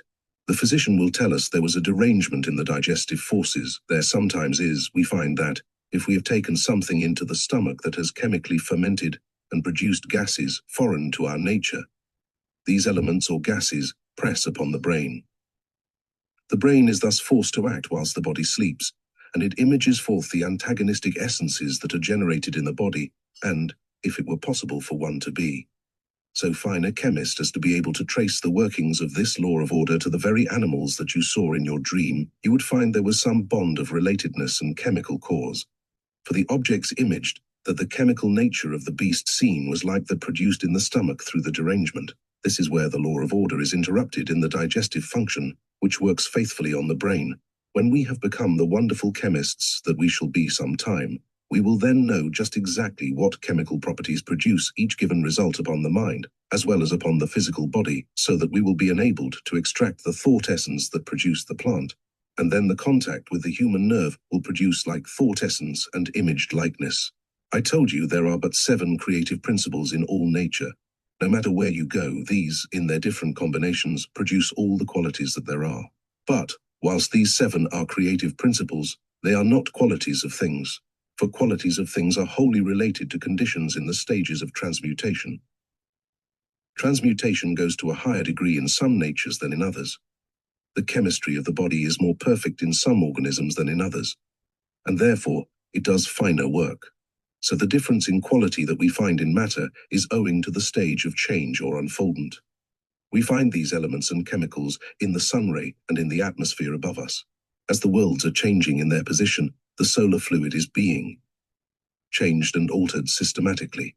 According to this definite mechanical law, there are constantly changing thought potencies being imparted to the world, and, as these changing thought potencies are received, it affects all vegetation and animal life. When the human mind is perfected to a greater degree and has become polarized on the God of the universe, as was the mind of the Hebrew prophets, whose desire was to know the ultimate and future of this world, and the object of creation, then, musing upon the cause of the wonders of creation that we see around us, endeavoring to rise higher and higher, we shall get above this fermenting mass. And, as with them, so this imaging power that does its perfect work in nature will continue to do its perfect work in our brain. With them, the life forces were more and more perfected, until they were so refined in their life that they could sense the very essence of the creative mind, the mind of the great workman that we see forming and arranging and controlling this wonderful workshop, nature, and causing it all to work together toward one great object. Thus they, by constant meditation, were enabled to actually sense that mind, to actually collect and think the thoughts of this infinite soul, long years before they had wrought out their ultimation in physical form. For, through aspiration, they collected the creative thought, it took image in their brain, and was clothed like a seed of their essence, and prepared for its descent into matter, the same as a seed is clothed with a shell to prepare it for the earth. So the thought, emanating from the infinite mind, that was sent earthward to bring into the world an order of humanity who should enact certain parts in the great drama of life in order to produce desired results upon this planet, was collected, imaged, and realized in their minds. This imaging power of the brain, when once we are capable of sensing these infinite thoughts, will put them into their exact image, and there will be no mistake. They will accomplish their work, and if we should live 1,000 years, and at the end of that time see the image of our vision standing forth in human form, we would know it. And if we could have had a photograph taken from the image in our mind, we would say, there is the picture, accurate. Every part and particle of it is exact. Again, we go among a class of people known as spiritualists, who have begun to feel after and inquire about these strange workings of the human mind.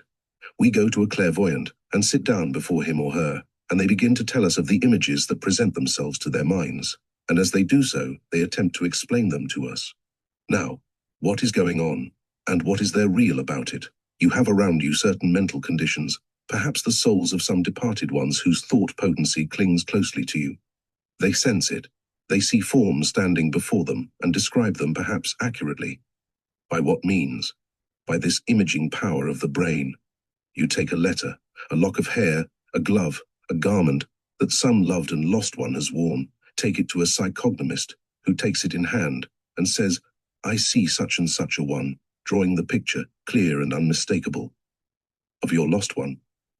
Yes, I know whom you mean. I know all about it. I know the person well. That was such a one. What has taken place? Why, there was enough of the magnetic life essences of the thought that had been formed in the life and action of that person, left attached on that garment to enable this sensitive brain to draw it in, and as it did so, it would be able to see an unmistakable image of the wearer. This is a law of the infinite order that is active in us. It is not every brain that perceives things or makes its images alike, as some have different functions, so this imaging power varies in different minds. Sometimes it is the order of sound, in others color, for order has a color, and color has an order, as we will see when we come to consider the cause of the 7 colors. But, remember this, it is not necessary that we should have the soul of the departed come and present itself to the spiritual eye in order to see it, for we can prove by the glove or the garment that the image power of the brain can take the little magnetic molecules of thought and give you the picture of the person from whose body they emanated. Here we see something of this divine mechanical power in each of us. It knows exactly what to do with every particle of this ethereal essence that comes in contact with us. It is a mechanic indeed. It images a person, an animal, in an instant. It produces birds, reptiles, everything in its proper order. The moment the element, the ether, if you please, whose nature it is to form such lives, comes in contact with the imaging power of the brain, it makes it into the appropriate image in a minute. Shall we say it deceives us? I think not. But, certainly, we could not make the image unless we had the proper material to work with. You can never see the image of your father, or your mother, or your daughter, by taking the glove or handkerchief that has been endowed with the magnetism of some other person, unless you do so by a thought projected from your own mind. The law of order in the mind of man works in exact accordance with the above rules. By tracing this law of order in its growth and unfoldment and manifestation in the physical world, we have the explanation of all vision, of all these mystic and, at present, largely uncomprehended phenomena of the human mind.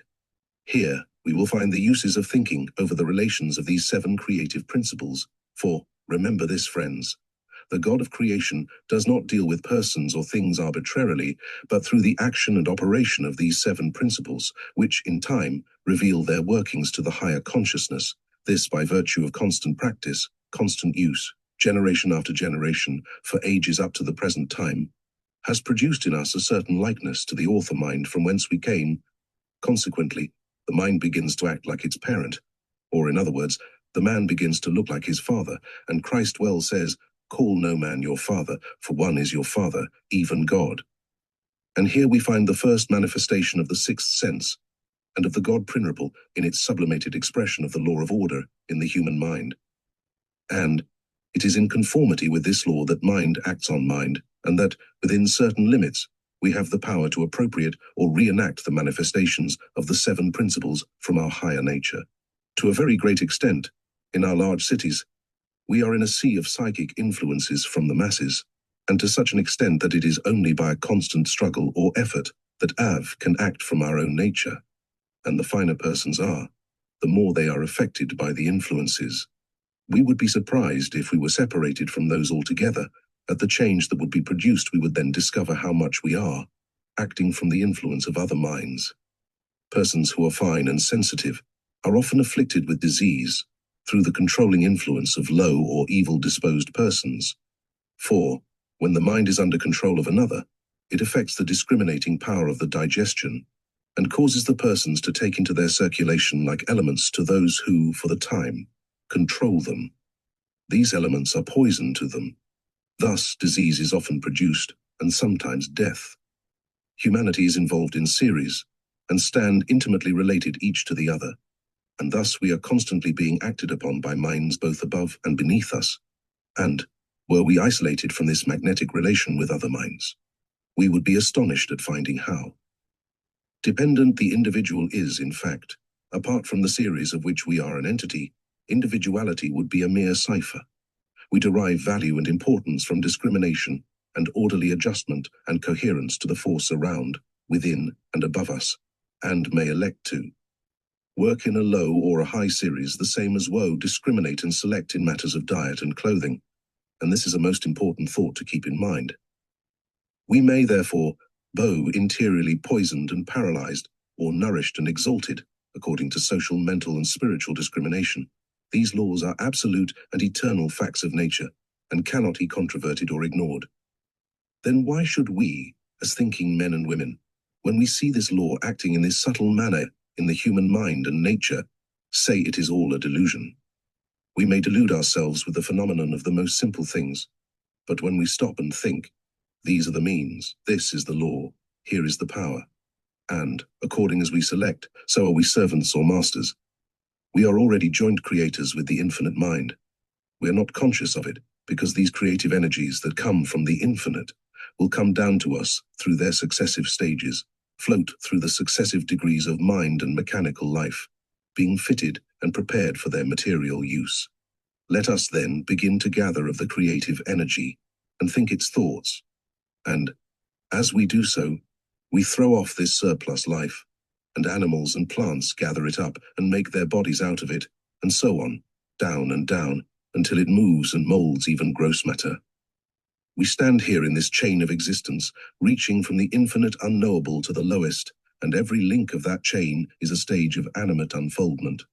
Man stands just between the animal and spiritual, or God world, as we call it, and because of our capacity to feel, to see, and to handle those finer forces that are above and beyond us, they are just far enough so that we can reach and touch them, can receive of their thoughts, and then we bring them down into the lower faculties of our nature, and in turn aid those just below us, the higher faculties of whose being are capable of receiving these thoughts from us, and again carrying them down into the lower faculties of their nature, which are enabled to receive according to the uses and needs of their position. We are standing in direct lineage to the God of the universe, being a joint creator with him, All there is remaining for us to do is to go to work on self, clear away these gross elements of our being, get our minds refined, give the soul an opportunity to think and act freely, and then we will be enabled to follow the advice of the Nazarene when he said, "After this manner pray, yes, continually we will our Father, who art in heaven."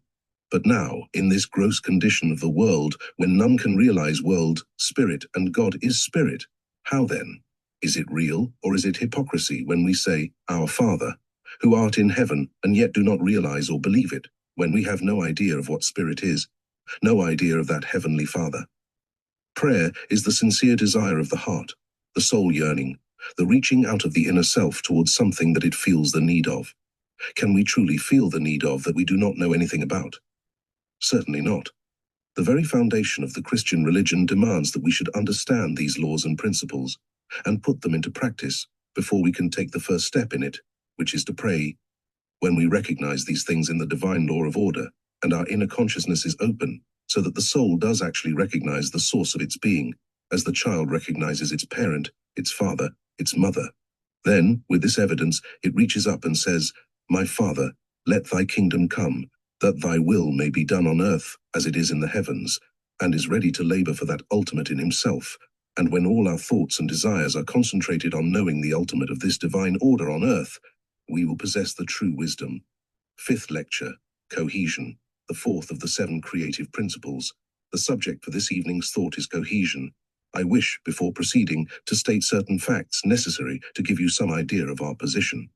I find, by a careful analysis of my own personal experiences in the past, that I had no natural faculty for acquiring book education, my chief love from early childhood being to read the great book of nature, and, in my perusal of that book, the conclusions reached, I find, are identical with those of the old sages and philosophers in regard to the creative principles, namely, that there are, in all, but 7 principles that are operating in the realm of the earth, in the work of creation. Mark you, I am dealing with principles and not phenomena or materials. We wish to distinguish, to draw the line carefully between principles and things. A principle is that interior potency that causes action and gives character, quality, and kind when embodied in the conscious energy of man. Thus we can understand what is meant when we speak of principle.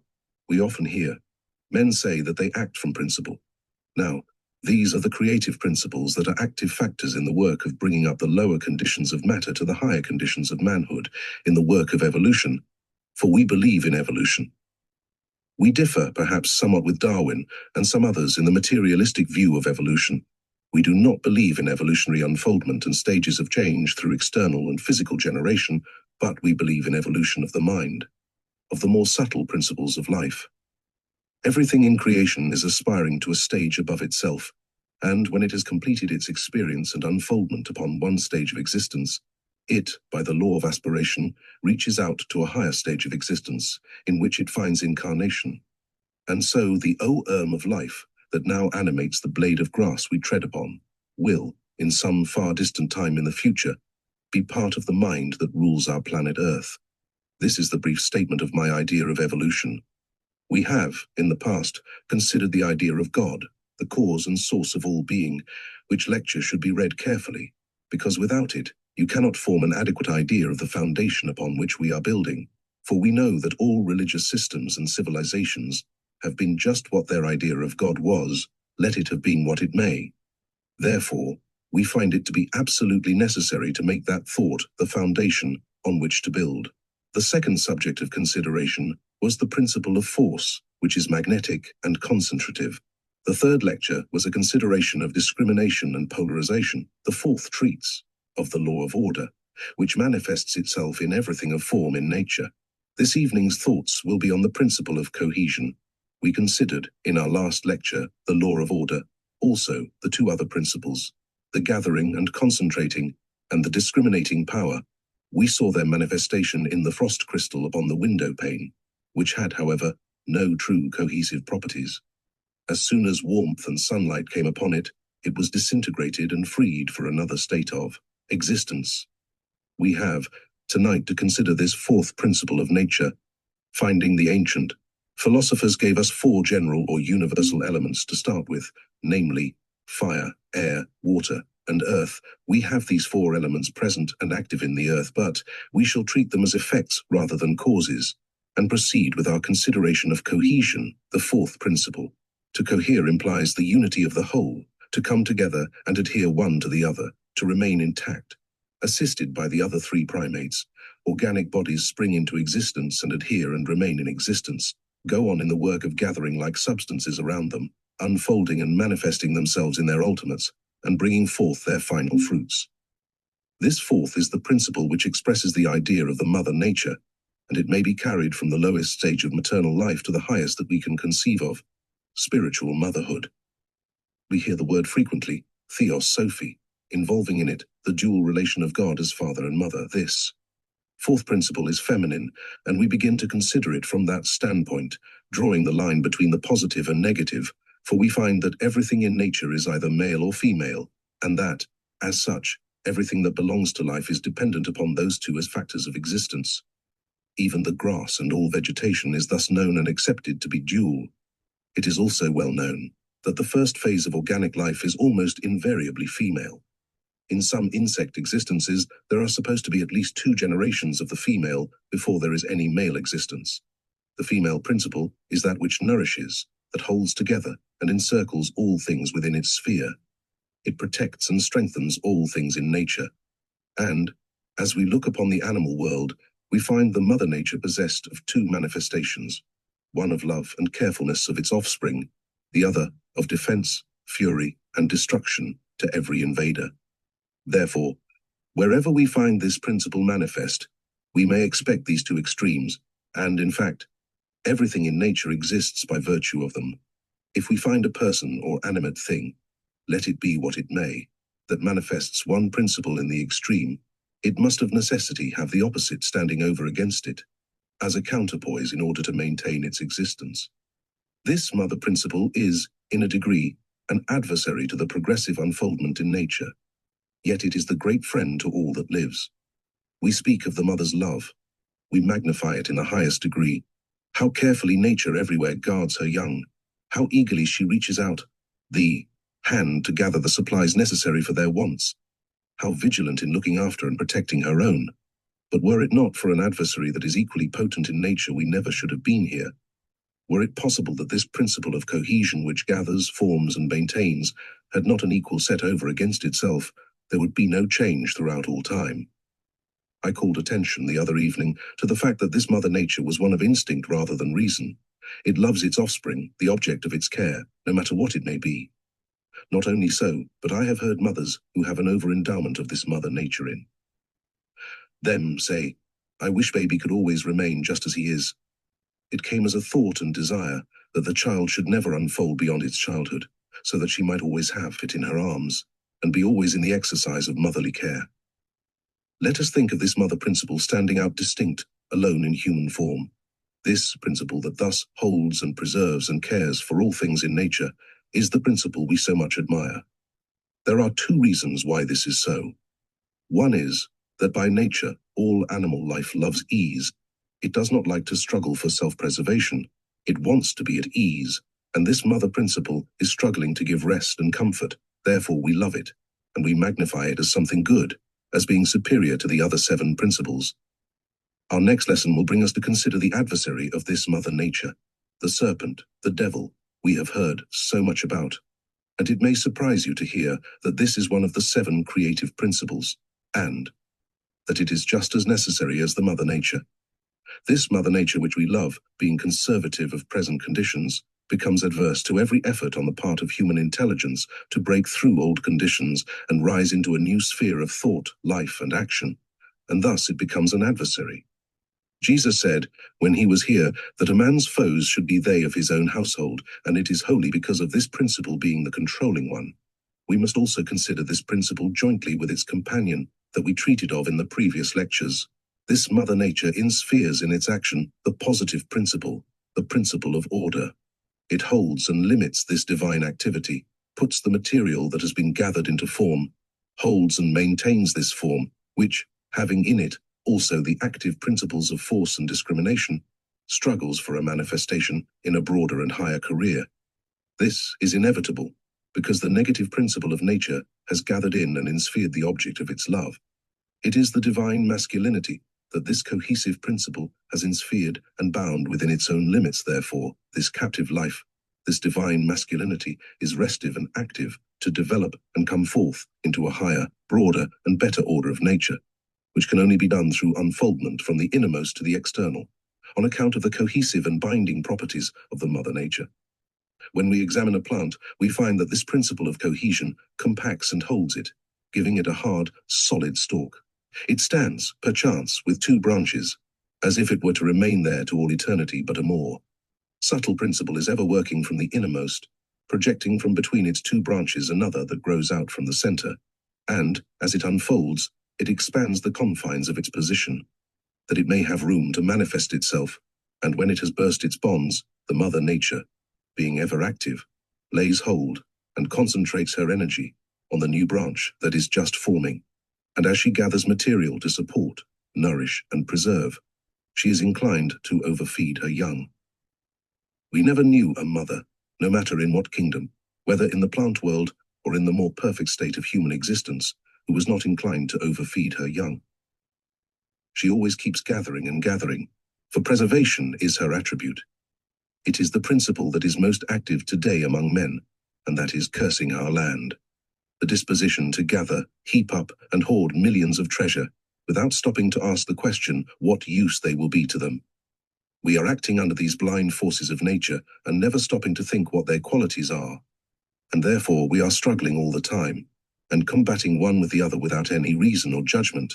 Thus this divine principle, for the preservation of all things, becomes an adversary because of abuse and overdoing. Thus, in all the workings of nature, the best things, when misused, become the very worst things, as instanced in the Lord's saying, that a man's foes should be of his own household.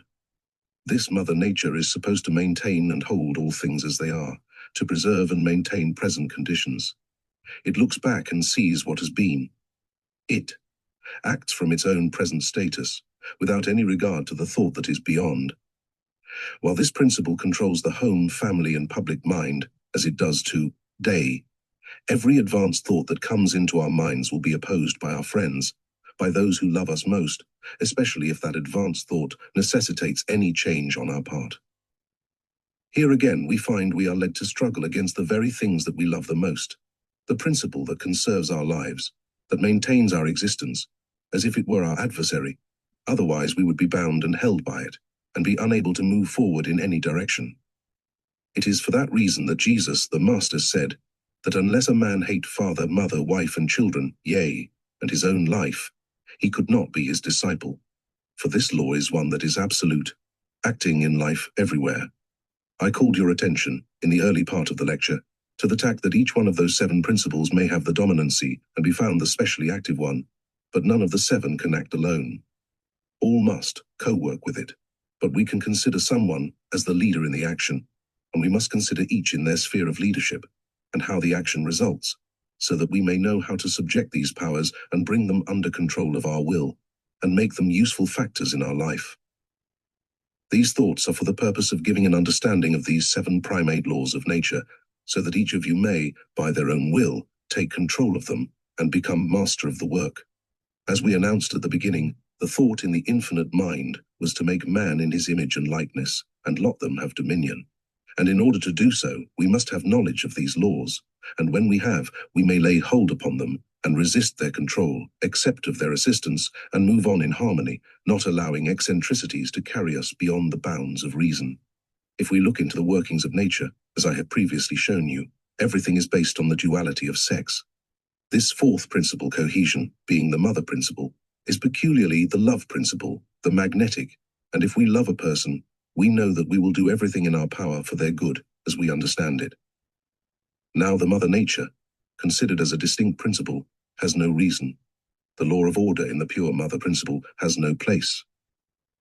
The feminine principle, as manifested in the higher order of womanhood, is not a reasoning principle, but it acts from the spontaneous soul, from within. It acts from the law of its nature, and we call it intuition. Intuition, when governed by cohesion, struggles against human progress. If you have a son, and that son has an inclination to a life that, is not according to the life your father lived, not according to that you yourself are living. You at once condemn it, and at once begin to struggle against it. If a man or woman attempts to live on a different plane of existence from that on which you are, you condemn it, and do all in your power to hold on to that friend, and bind him in the sphere of your own existence.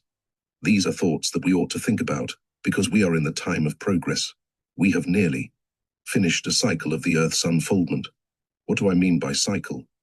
We all understand what a cycle of the Earth's revolution around the sun means.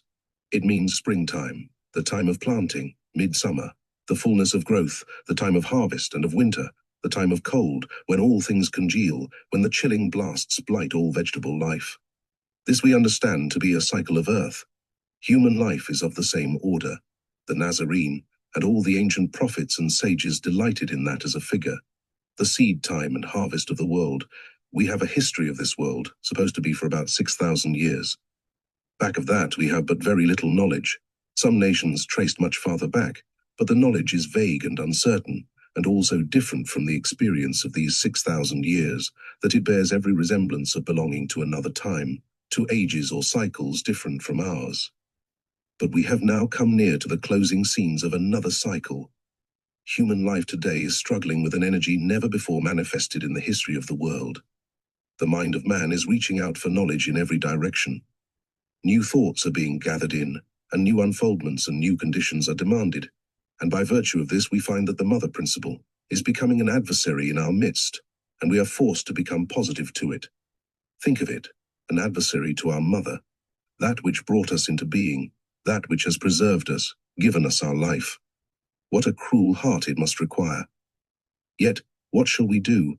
The very object in the mind of the great parent of all life, that organized these forms of maternal nature, was that you should break away from that condition of environment and arise into a higher condition, into one broader, more useful, more characteristic of that divine nature of which you are the expression. Let us look at this from another standpoint. We read the ancient Kabbalah and find much about the elementals. We find that nearly all the ancient philosophers taught a great deal about the elementals of nature.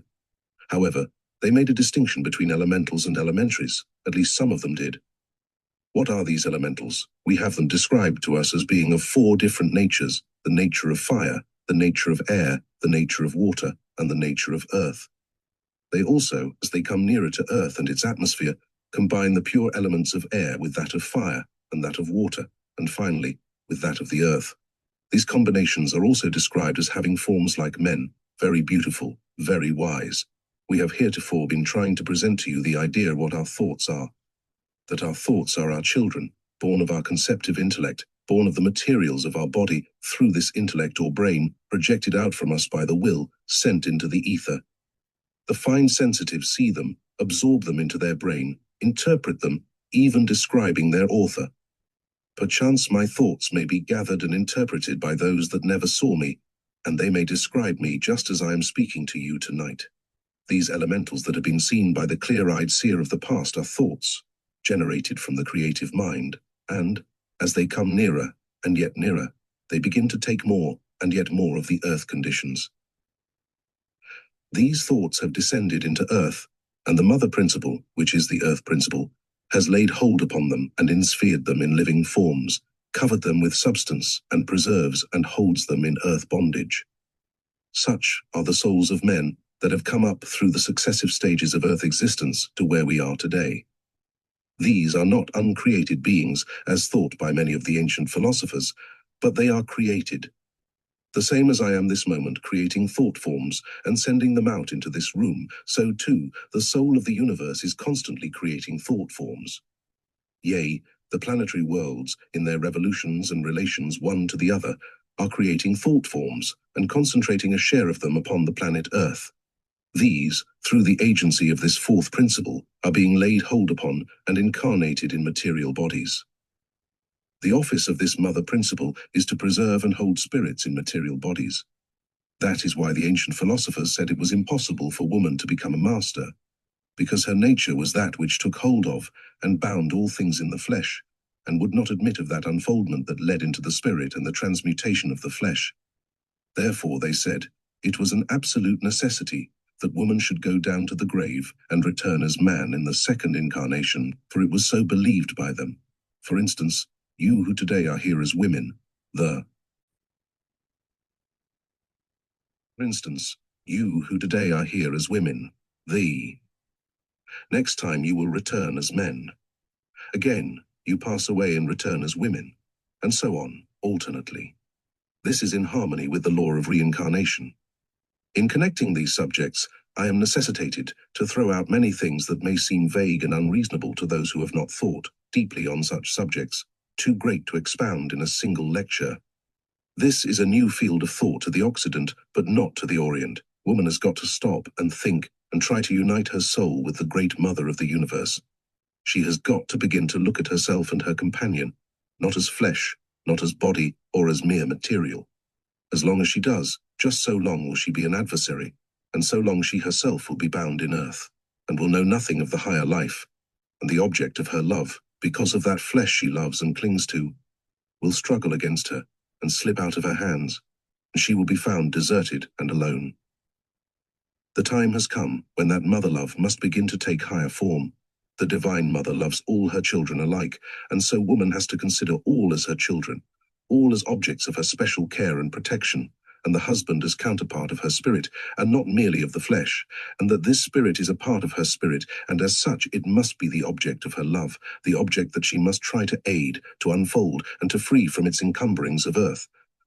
That, you see, at once reverses all the action of the old love life. That is a question that she must consider. For, as long as the action of her present life is that manifestation that belongs to cohesion alone, it is holding the persons she loves, it is binding their thought, consequently hindering their action, and keeping them just as they are. Should this principle of cohesion have sway from this time, all would stop thinking and acting. Everything would be at a dead standstill. We bless that divine principle, we should, and do admire and adore the mother love. Yet, while it is good only while it is useful. There is nothing permanent that does not serve a use. Keep this maxim ever before you, that the great law of the infinite mind is that the use of a thing determines whether it is good or not.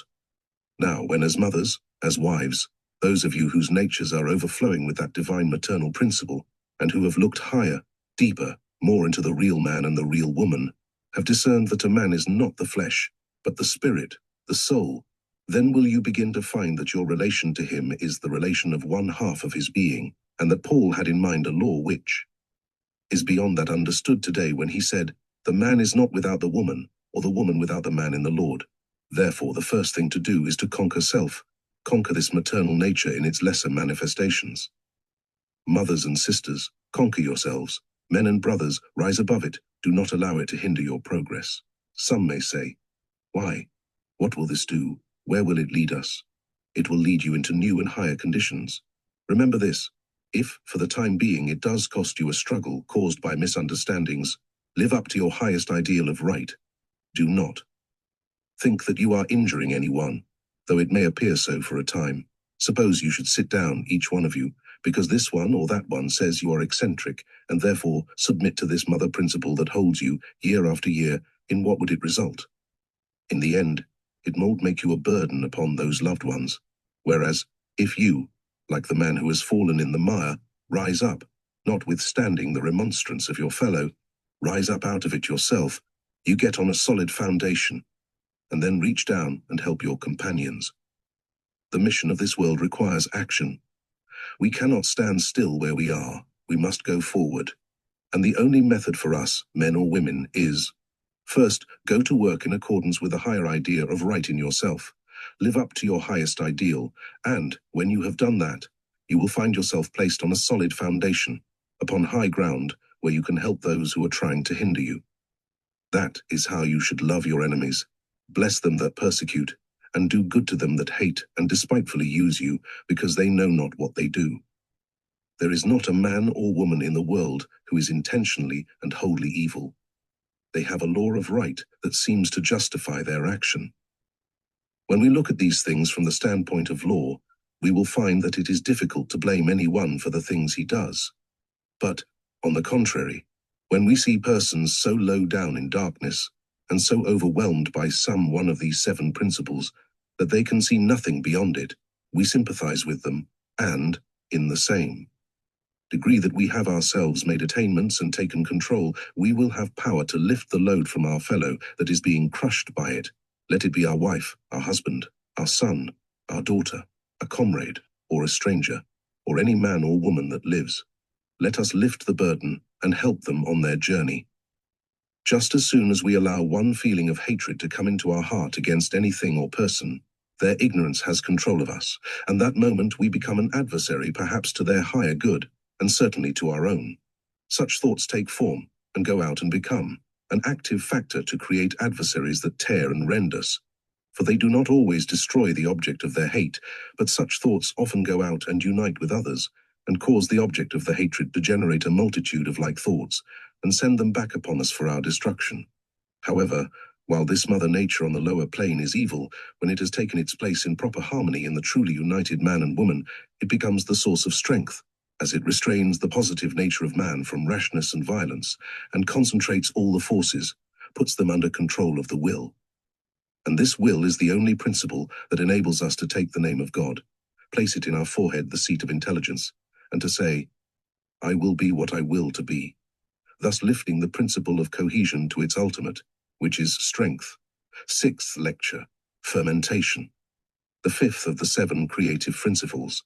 We are brought this evening to the consideration of the 5th principle of creative energy. We have in the past considered first force, that which is the cause of action and also the cause of negation. Second, discrimination, which distinguishes and causes everything to seek its kind. The third is order, which is that wondrous mechanic, so faithfully performing his duty in building everything in the world into variety and beauty of form, as we everywhere behold. Fourth, cohesion, the mother principle that we so love and venerate, and which works so faithfully in preserving, holding, and maintaining all things that have been brought into existence by the 3 prior forces. Now we come to the 5th principle, and let us for a moment consider the world, when all nature is in full bloom, vegetation and animation beaming with life and beauty. This life and beauty would be immortal, unchangeable, were it not for the 5th principle, which comes in as a destroyer, to tear down that which has fulfilled its use, to scatter its parts, and, at the same time, to prepare for another state of existence where its atoms may return again, each to their own appointed further uses. This being the 5th principle, it is, consequently, stronger than any of those which have preceded it. Therefore we find ourselves in a domain of struggle. This 5th principle has been represented to us from the time of antiquity as the old serpent, the devil, and Satan, that deceiver of the world. There are many reasons for this. First, that in the fall of the year, as the leaves fall, vegetation is cut off, and the rain carries these leaves and decaying matter down into the swamps where fermentation holds its court and has its sway. The life essences that caused the vegetation and matured its existence are there brought within the province of the adverse principle of life. A struggle goes on and throws off unfit matter, and life itself, being immortal, gathers itself into a new form. The first form of animation which is thus brought into existence by fermentation is that of the insect, reptile, and serpent. We find that the same law obtains in the first phase of leaf in the water, which is in the form of the reptile. In fact, the first form of everything that has life, ourselves included, in germ state, is that of the reptile, and these first forms of life always appear in that department of our nature or physical structure which answers to and is characterized by the principle of fermentation. We have observed, and may have read, that in autumn, as vegetation is decaying, there are great quantities of flies and insects in the air. At times the air seems to be literally filled with them, and the solution is given that we are having a great deal of decomposition of vegetation, and therefore these flies and insects. That is true, but by what law does the decaying vegetation bring these insects into existence? The life in the plant is immortal as much as the life in you or me, but it is in a crude state of being. We take it and analyze it. We extract the chemical essences and name the chemical qualities of which that plant is composed. We may bring it down to the quintessence of those qualities, and we find its power of chemical combination, how it may form the most powerful agents by its many strong properties that produce strange results when brought in contact with other chemicals. And, at this present stage of chemistry, after analyzing and extracting the qualities of plant life, we give them names according to the rules of chemistry. But we stop there. We are not educated to think that these chemical substances have anything in them of life, simply because our chemistry today is not perfected to trace far and deep enough to find the thought essence that brought that plant into being. You will remember that in our earlier considerations of this chart, we called attention to the word logos in the center, which carried us back to the Bible, where John, who is accredited as being a Kabbalah student, said, "In the was the Word, and the Word beginning said, was with God, and the Word was God," or, in the more critical rendering, "And the Word was with power, and the Word was power, and that all things were made by it, and without it was not anything made that was made." The word is a thought formed out of the essences of the person or thinker, as we have shown you before, which is proved in psychogonomy. Every plant and vegetable that grows is a thought formed from the mind of the thinker. The life essences have proceeded from that thinker. The same element of life that gave us birth, that gave animation to the germ from which we came, and, if that germ had been retained in the body, it would have been transmuted and called up to the brain, would have been the element for thought forms that would have came forth instead. Our thoughts are as much our children as the physical children that are born to us in the marital relation. So, also, is vegetation the thought forms of the infinite mind. The grass on which we unthinkingly tread will yet become the people that will walk this earth in time to come, the men and women that take our place. Thus, the life essence that forms grass and all vegetation is the essence of the thinker, and when this principle of fermentation lays hold upon it, that essence being endowed with higher life struggles to maintain its existence. We find in all nature, and especially in our own existence, that we have to struggle to maintain our standing among the living, and how hard it often is for us to get the necessary food to supply the exhaust due to the anxiety and restlessness of our life energy. These are some of the struggles we experience in our own personal efforts against this adversary and destroyer. Now, in the action of the plant, this life essence concentrates, unites its forces to become new organic life. So again, the mother, when she is pressed to an extreme in the preservation of her children from some enemy, how quickly she gathers them and puts her arms around them and holds them together.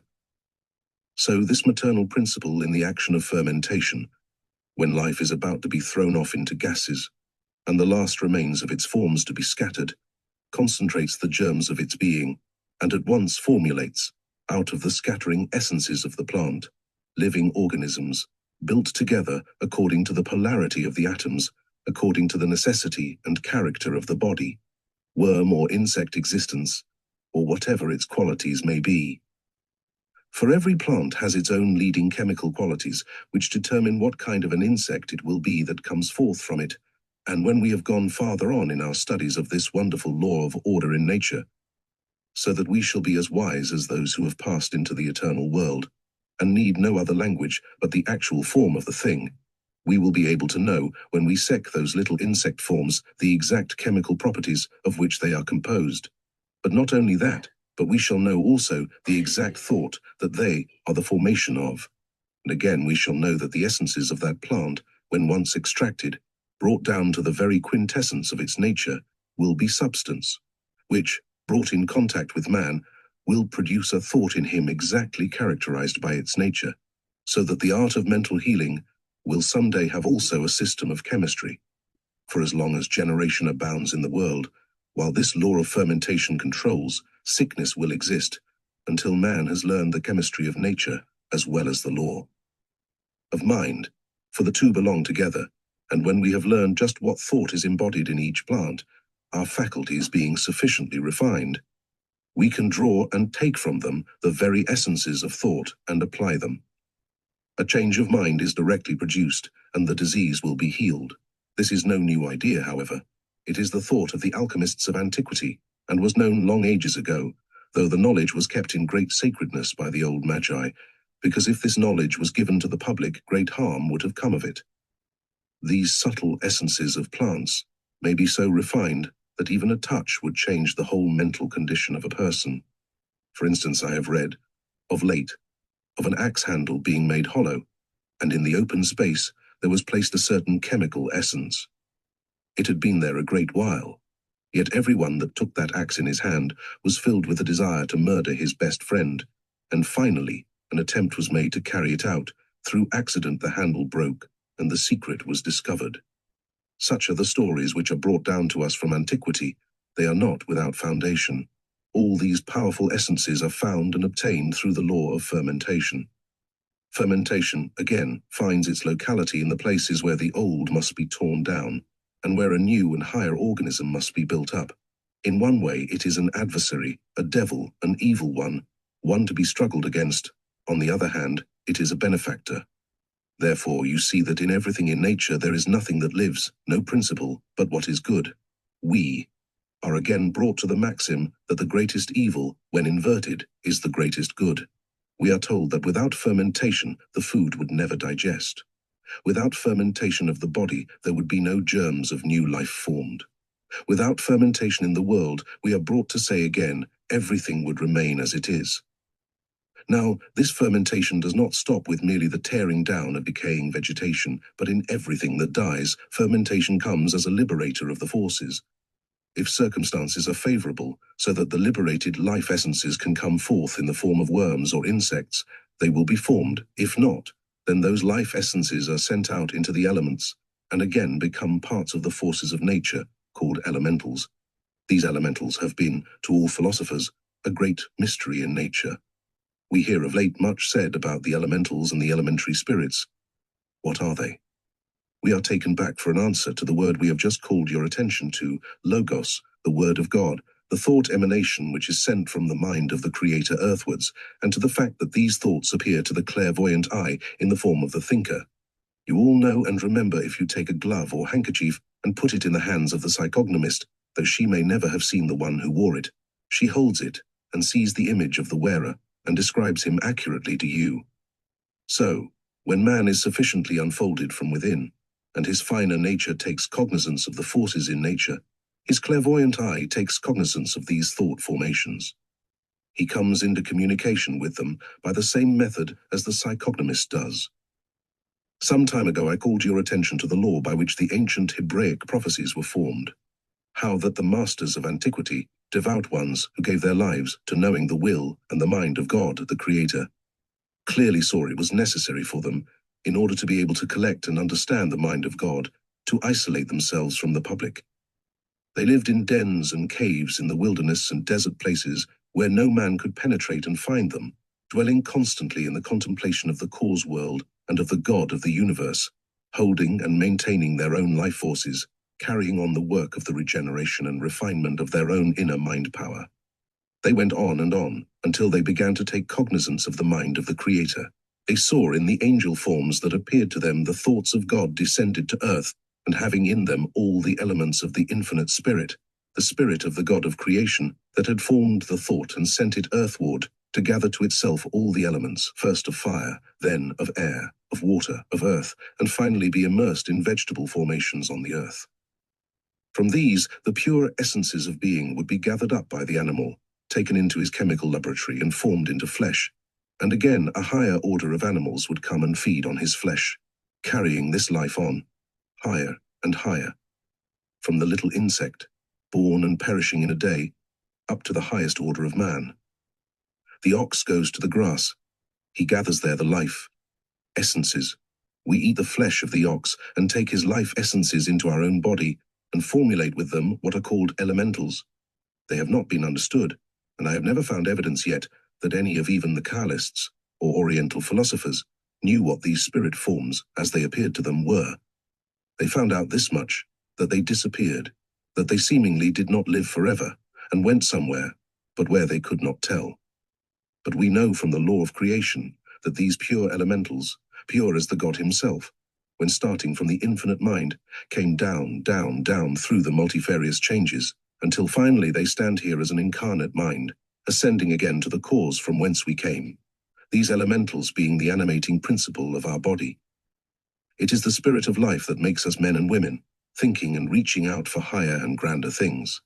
That life was once that pure element that floated in the ether. It was once that bright sylph that floated in the air, the salamander that flashed through the flames, clothed with its elements, that pure nymph that lived in the element of water, and again, that gnome that lived in the earth. These are the four kinds of spiritual elements, and in these four there are multifarious stages. Now then, these life-giving elementals, finding their incarnation merely in the earth and vegetable, were it not for this fifth principle of fermentation. Where would they be today? Where would we be? Not here, no, but we are here by virtue of the faithful performance of the duty, or the faithful acting out, of the nature of the old serpent, the devil, the opposer of human life, and of the perpetuity of all formation that is. That same principle of fermentation exists in our minds. The lower nature, we say, must not control. If the lower nature control, then we become combative, destructive, disposed to find fault with and combat our fellows, and to be restless and dissatisfied. It is because that principle is a warring one. It is a struggling adversary ever ready to kill, to tear down and to destroy. It is the principle, too, of anger. It is said if a cat is made very angry, her bite is almost equal to that of a mad dog. And have you not noticed in persons of a very intense nature, when they are angry, how changed their eyes are, how much like the glassy eyes of the serpent that seem to pierce you through? There, again, the fermentative principle has risen up and taken control of the man or woman, and the serpent and destroyer is the master and rules the body. And what chemical change is going on in the body while that rules? Could you again come into that interior state where your spirit eyes were open and see these bare elements of nature, you would see around that man, and, emanating from his words, dragons and reptiles of the most terrible forms coming forth out of his mouth, and even pendant from his hair and from every part of his body. That poisonous chemical essence, coming in contact with the nature of sensitive persons, causes an intense chemical action there, and brings on many diseased conditions, especially with our women, in whom this fermentative principle is so active, it is that very thing that the women of today should investigate. It is noted that there is scarcely one of our American ladies thoroughly healthy in the reproductive functions because of the excited, active, combative state of our people. The fermentative principle is active, and it lays hold of and destroys the very fountain of their being. We know when we go on further that man cannot live without woman, and that man, whose sphere it is to go out into the world and battle in business, and act, labor, and struggle, draws his energy and power from the woman, for she is the tree of life, from which he obtains inspiration and power. I have watched men for many years in their habits of life and business, and I can tell you what kind of a wife a man has from his business habits. By seeing a wife, I can tell you what kind of a businessman her husband is, because I see the nature of the chemical fountain and know what it will produce. When the fermentative principle dominates man, as it does today, he is angry at once with the least thing. He is excitable and ready to combat instantly because of the forces stored up by the old serpent. It rules him, it is tearing down his body and scattering it to the winds.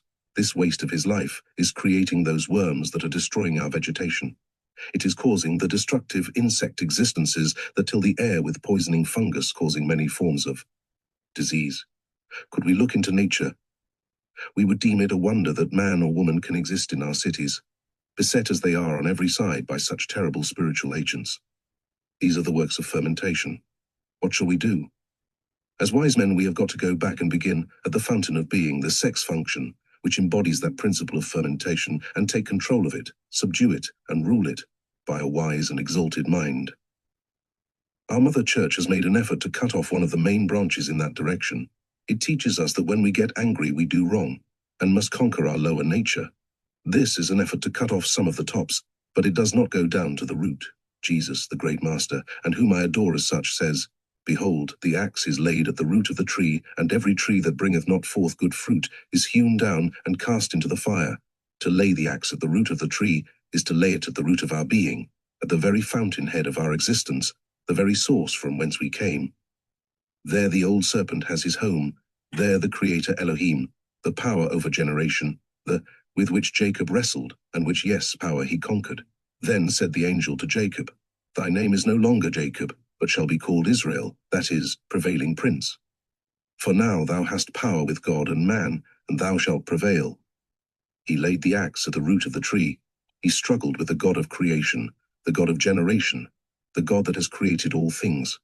For all things are created through the functions of generation. Even the sands on which we walk were once the living, animated bodies of fish and animals of the sea and earth. We are walking constantly on the ashes of the dead. There are no other solids but what have come into being by that principle of generation. Here is the God of creation, and we have known him in this function only as of the devil. We have hated him and loved him, we have spurned him, and we have drawn him to us. We have called him evil, and we have enthroned him in dominion over our lives. These are the workings of humanity in their ignorance of law. Now you see that it is necessary that we should begin to think, in order that we begin to assert our rights as sons of God, to know something about these laws that govern our being. And when we do understand them, we will see that it is not sacrilege to say that I will be what I will to be, nothing more than saying what was said in the ancient scripture, God will not hold him guiltless that taketh his name in vain, his name, which is Yahweh, meaning, I will be what I will to be, that is my name forever, said he to Moses, and that is my memorial to all ages. Who can say, I will be what I will to be? Yet we have got to step out in the dignity of our divine sonship and say to the God of generation, to this creative destroyer that is active in us, that is, destroying our bodies for the sake of our offspring, I will no longer be subject to your law. I will be what I will to be, and you shall serve my will. Thus, like Jacob, Av shall wrestle with this sex principle where life is generated, and that should be utilized in perfecting and unfolding our life forces, giving power and animation to our bodies. Many say this cannot be, but you have only to look into your own families. You have one son, who through some mental condition perhaps that was active, in your mind at the time of conception, created in him a desire to control these forces. He is never led into any abusive habits, and you will see him grow and develop, broad-shouldered, a noble form of manhood and strength, with red cheeks and bright eyes.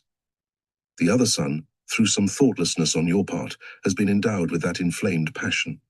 He has abused and wasted those forces. You see in him a narrow chest and shoulders, a dwarfed body, pale cheeks, dull, watery eyes, a mere pygmy of a man beside the brother. Why? Because he has wasted the very elements that should have been used to make him a grand man. The other cherished them. And now when he comes to manhood, if he knew this divine law, he could become like Jacob, a prevailing prince. The law is not a new one. It was carried out by the masters of antiquity. It has been known from the history of the world, by conquering and controlling that function, that power, saying to the old serpent, you are my servant. You put the heel of your foot upon his head, and then, in the dignity of your manhood, you will become master and head of that power.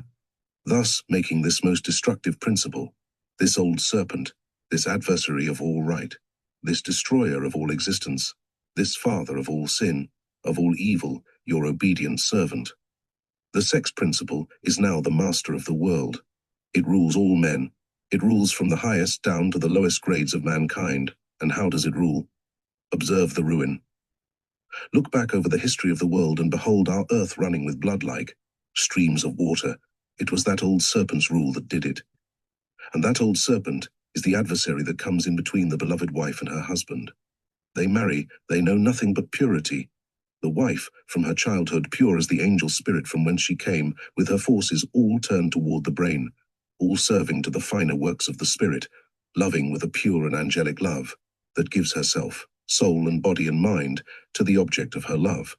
Lie, on the other hand, with his admiration and animation, being attracted by that fountain of pure love, draws it to him, and finally, when they come into that most sacred relation, devoid of that true knowledge, being taught nothing by you parents, who have let that principle rule unrestrained, becomes the swift destroyer of the pure love he has won, converting it into an adversary that makes of his home a hell, transforming that pure and divine love into a demon that cares and struggles only for self-gratification. Where is that loving family, that beautiful home, that ideal companion, that was so beautiful a picture in the maiden's mind, that lived and grew in the mind of the young man? Where has it gone? What was the cause of it? The old serpent, the principle of fermentation and destruction, has done it, but only and simply because we have not known how to use this principle. We have not stopped to think that Ave should teach our young men and women that this principle has a specific use, and that we should be the master and have the say and control. We turn and look upon the animal world. By what means do they know? Because they have never yet begun to reason. Therefore, they live and act from the solar mind. They utilize their forces for reproduction alone, and no more. They know where to go and get their food, how to protect themselves, because their life is still purely under the control of the invisible mind. We read that strange history of Adam in the Garden of Eden. Eden means chaste, pure pleasure. He was in that pure state of pleasure. He had followed the thought of the instinctive or intuitive mind. By the leading of that mind, the powers had unfolded within him, and finally he came to discern the divine law and be led by it. For remember, we started out by telling you that the original thought that made this world, of which all the chemical essences are constituted, was to make a world, people it with men, and with men that should be in the likeness and image of the Creator. Everything in nature, the element of the solar fluid, and all the world, is teeming with that thought. Animals, birds, insects, and everything are diligently at work everywhere to carry out their part of the great work. Adam was led by it up to the point of time where he began to use his reason in opposition to his soul's intuitive guidance, and as soon as he refused to obey the commands of the soul, he fell. His power was gone. He was plunged into darkness, into uncertainty. Long ages of struggling, ambitious reasonings and combatings followed, wherein the old serpent, this sex and creative principle, has held the rod of government as a monarch ruling over all the earth, even up to the present day. Now we have come to a time when reason is being spiritualized. It is being called upon to unite with intuition and to know why these things are so, by what laws they have been, and what methods it is necessary to apply in order to rise up and take control of them. Therefore, we adopt the words of Jesus and lay the axe at the root of the tree and begin at the principle of generation. We begin by taking control of that function, regenerating ourselves, perfecting our bodies, becoming God-men and God-women, so that we may come into our inheritance that was prepared for us from the foundation of the world, being kings and priests unto God, reigning on the earth, and thus obtaining the ultimate of this principle, which is honor. 7th Lecture, Transmutation, the 6th of the 7 creative principles. The subject for this evening's consideration is fitly expressed by a simple illustration, like this lighted match. The solid substances here are transmuted into gases by what we caliber. This work is transmutation. It is the 6th of the 7 creative principles. The first 4 bring into existence, formulate, and maintain organic life. The 5th, as you have been shown, is the adversary of all organic life that is formed, and not only the adversary, but the tearer down of the unfit.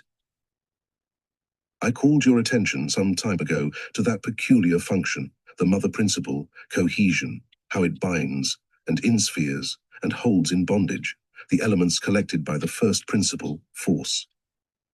In the 5th principle, fermentation, we find a means of the liberation of the divine essence that has been collected and bound and caused to be a servant to nature. Its main office is that of a destroyer, and finds its expression in those principles of nature that we have already demonstrated as being the adversary, the devil. The 6th brings us to the principle of fire, transmutation. The ancient Kabbalah has much to say of the salamander. Strange stories are told of these beautiful creatures, for they are not hideous, as we have had them pictured to our minds by the ignorant and unlearned in these subjects, but most beauteous creatures to human perception. These beautiful thought forms of the creative mind descend and are absorbed in nature and give vitality and vivacity to the lower creations, which we call inanimate matter.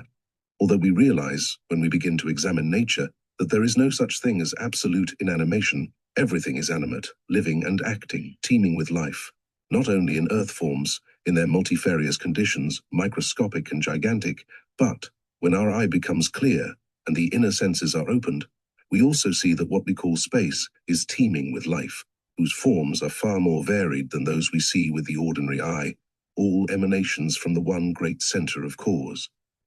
I told you in our last lecture that the 4th principle brings us to vegetable life, and the 5th produces the first phase of animal life, in which sensation is only borrowed. No matter in what way it appears, sensation is a form of thought, and in this lower order of creation, it is thought belonging to the great soul of the universe, and acts from the mind of that soul according to its own qualities. For as soon as an organism is formed, there is always something ready in nature to animate it. If conditions are ready for an organic body, that divine life that permeates all things will animate it, and make it an individualized existence. When we look for this principle of transmutation, down in the first forms of animate life, we see but dim shadowings of its action.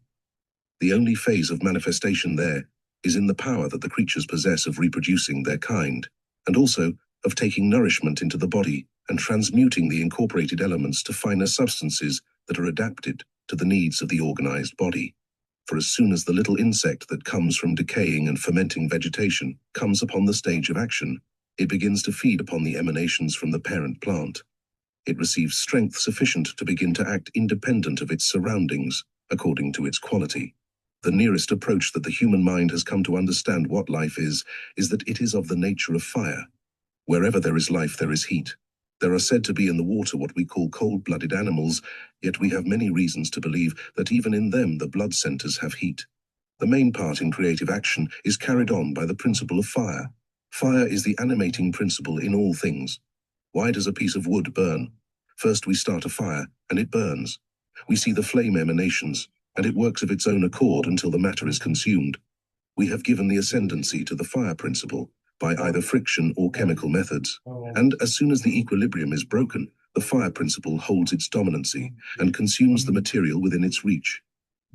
We are told by natural philosophers that fire is motion, that the heated molecules in a piece of iron will revolve and continue to revolve, making larger and yet larger circuits in their orbit, until finally the iron itself is dissolved by the transmutative force and goes off in the form of gas. There are many evidences that this principle of fire is the underlying potency in all nature. We see worlds revolving around their central blazing sun, subject to the changeful conditions of heat and cold, each globe being filled with fire. Fire is the true, divine essence of being laid hold upon by the first principle of force, concentrated, bound, and stopped in its motion. The centrifugal, expansive fire principle struggles against limitation. It goes out seeking liberty. It is the symbol of the infinite being, spirit, ensphered in bondage, for all organized bodies, no matter what their forms are, have this first primitive force, bound, ensphered, and caused to serve according to the needs of the structure. Transmutation is that principle which enables us to progress, to unfold. And here again we find the same law that everywhere meets us in life, viz., that the greatest benefactors we have, we regard as our greatest adversaries. Why? Because we are naturally lazy and hate change, the mother principle having the dominance in us. We love the physical body and natural life, and hate that divine principle that comes in to liberate us from the old conditions and expand our being into the higher life of the great soul of the universe. As the physiologist looks into the structure of our bodies, he finds that those little molecules that are taken in through the digestive functions are distributed throughout the system, and as soon as they reach the embrace of life, they are immediately again torn down and others put in their place. The life essences have been made more dense, and that love of life that is concentrated within ourselves has appropriated the life of the molecule, and the husk, being unsuited for further service, is thrown off, so that all the time there is a transmutation going on. Could we but see our bodies, had we that clear eye to perceive the work that is going on in our organism, to see the flame of life luminous in us, burning like a seething furnace, and those molecules of matter whirling into that tire, coming into its embrace, and being changed there and liberated, to go to their respective uses. So, our mind is struggling constantly between these two, the principles of transmutation and cohesion. For mind is the factor of this organism, and, like the Creator, it holds sway over the subtle elements of nature. You cannot think of no matter what it thing may be, but the moment that thought enters your mind, along with it comes the sublimated essence of the thing thought of, and makes a chemical change in the molecules out of which the body is being constructed. It controls the chemist that is working deep down in the center of the body, the solar plexus, the gray spot. It directs him as to what chemical essence he shall take into the body to replace that which has been taken away, and what he shall reject. Therefore, while we are in the seething furnace of life, the body, changing, being burned up, and yet ever taking on more, to preserve the balance of power between negation and positiveness, negation having the dominance, the lower our thoughts and sympathies, the coarser our structure. Now, as we thus find this body changing, throwing off the old, taking on the new, the mind is the master, or, as our merchants would say, the buyer. It goes out and selects the proper elements and essences according to the uses of the occasion and surroundings and conditions that may be forced upon us. Thus, in accord with what we think, we chemicalize our bodies. Let us look into the habits of our everyday life. We take food to replenish and supply the waste, to keep up the fire and the work going on. That function of the body, the gray spot, that controls the stomach is the chemist and has control of all the chemical qualities of the body. He is most diligently and faithfully at work. He receives every telegraphic message coming from without to the brain. It is instantly transmitted to him to supply the material to form the thought, whatever the subject may be. For every thought partakes of a peculiar chemical essence that would create a like form in nature. In other words, as the ancient alchemists tell us, every little plant is a thought formation. Yes, it has a certain form and color, and thus expresses its quality by virtue of its own inherent chemical essence. This essence, and the sublimated essence thrown off by the creative mind, are identical. That plant was once a thought. The thought that emanates from your mind may become a plant, and a plant may become a thought of yours. Quality always expresses itself in its form.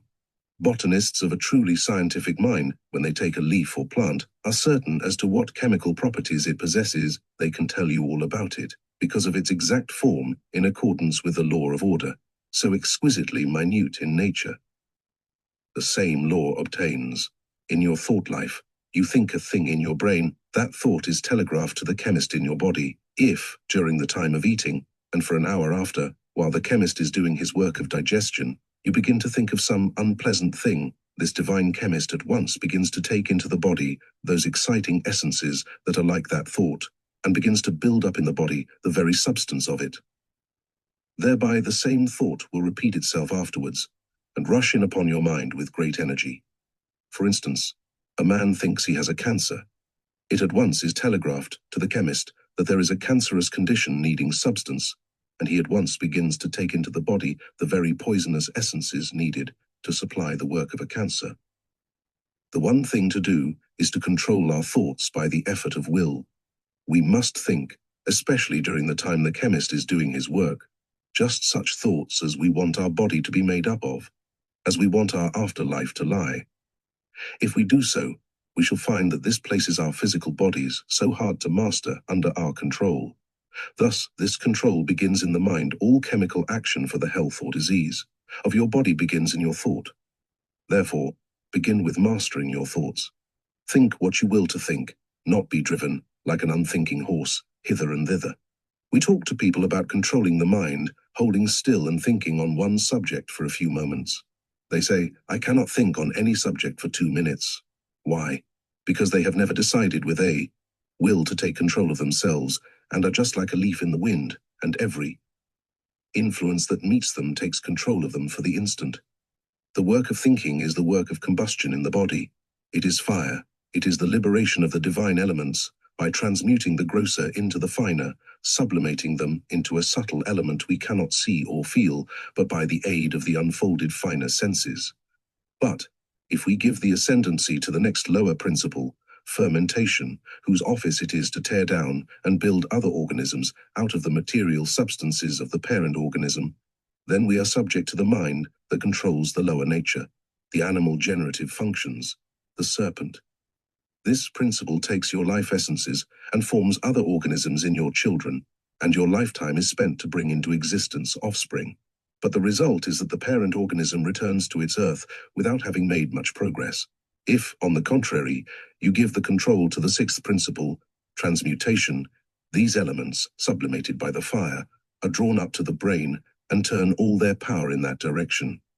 These higher thoughts, telegraphed to the chemist, will cause him to take purer elements into the body, so that the whole being will be constantly getting finer and more spiritual. And, in consequence, the brain will again receive higher and yet higher thoughts, until man is enabled to think like his Father, God. The great chemist of nature is most abundant in his work. He gives the body any amount of fuel to work on.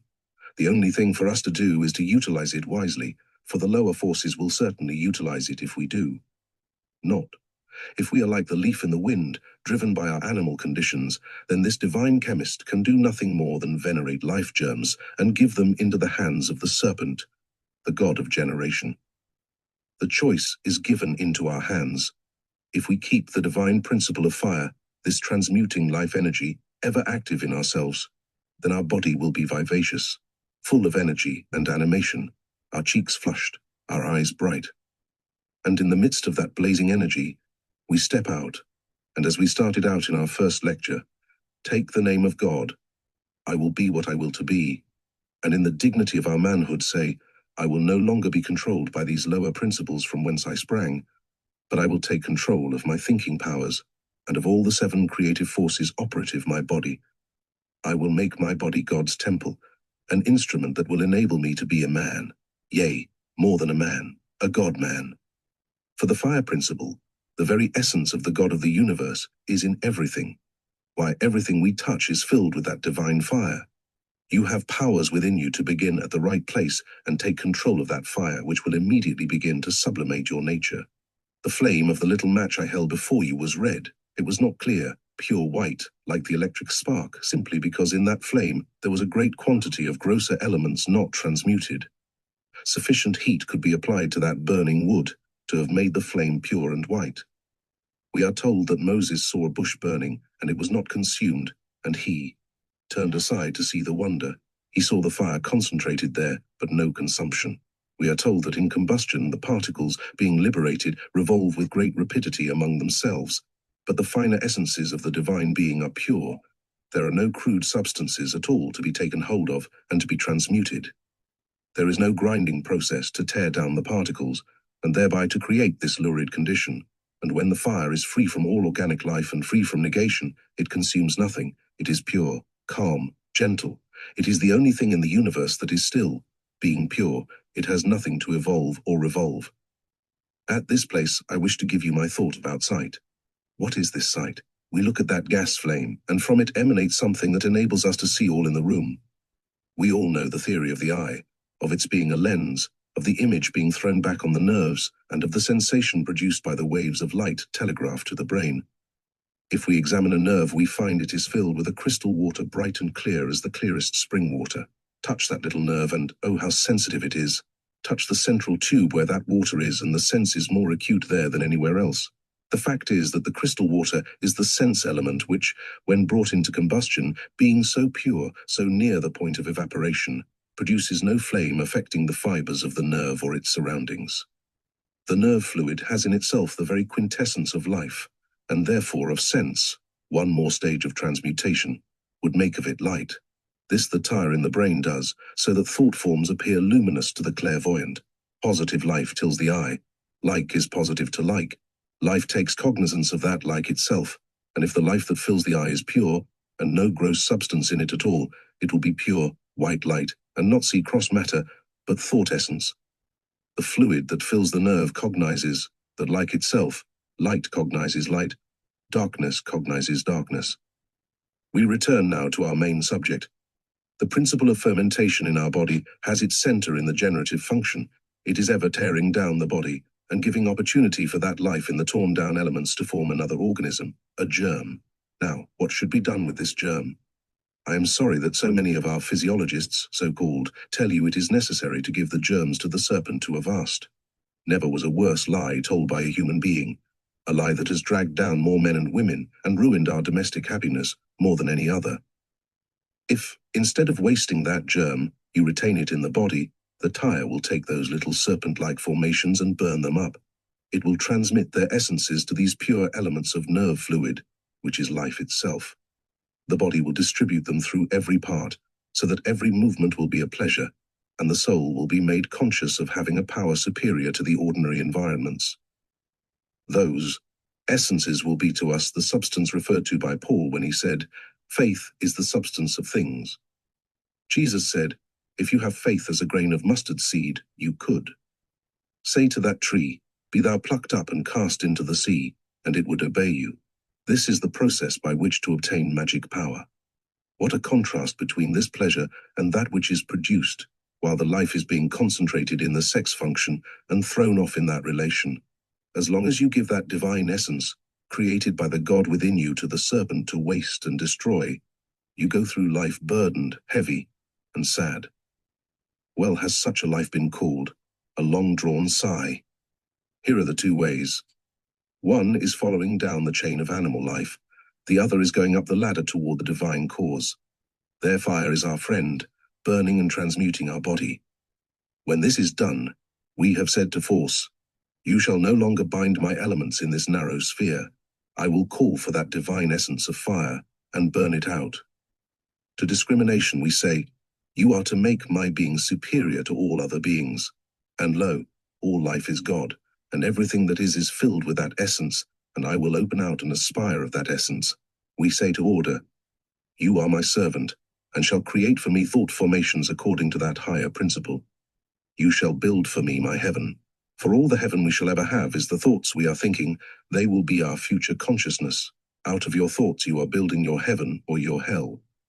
We shall say to Cohesion, you shall be my strength of will, conserve and maintain my body, and furnish the appropriate elements for my laboratory, so that I shall have abundance of all I need.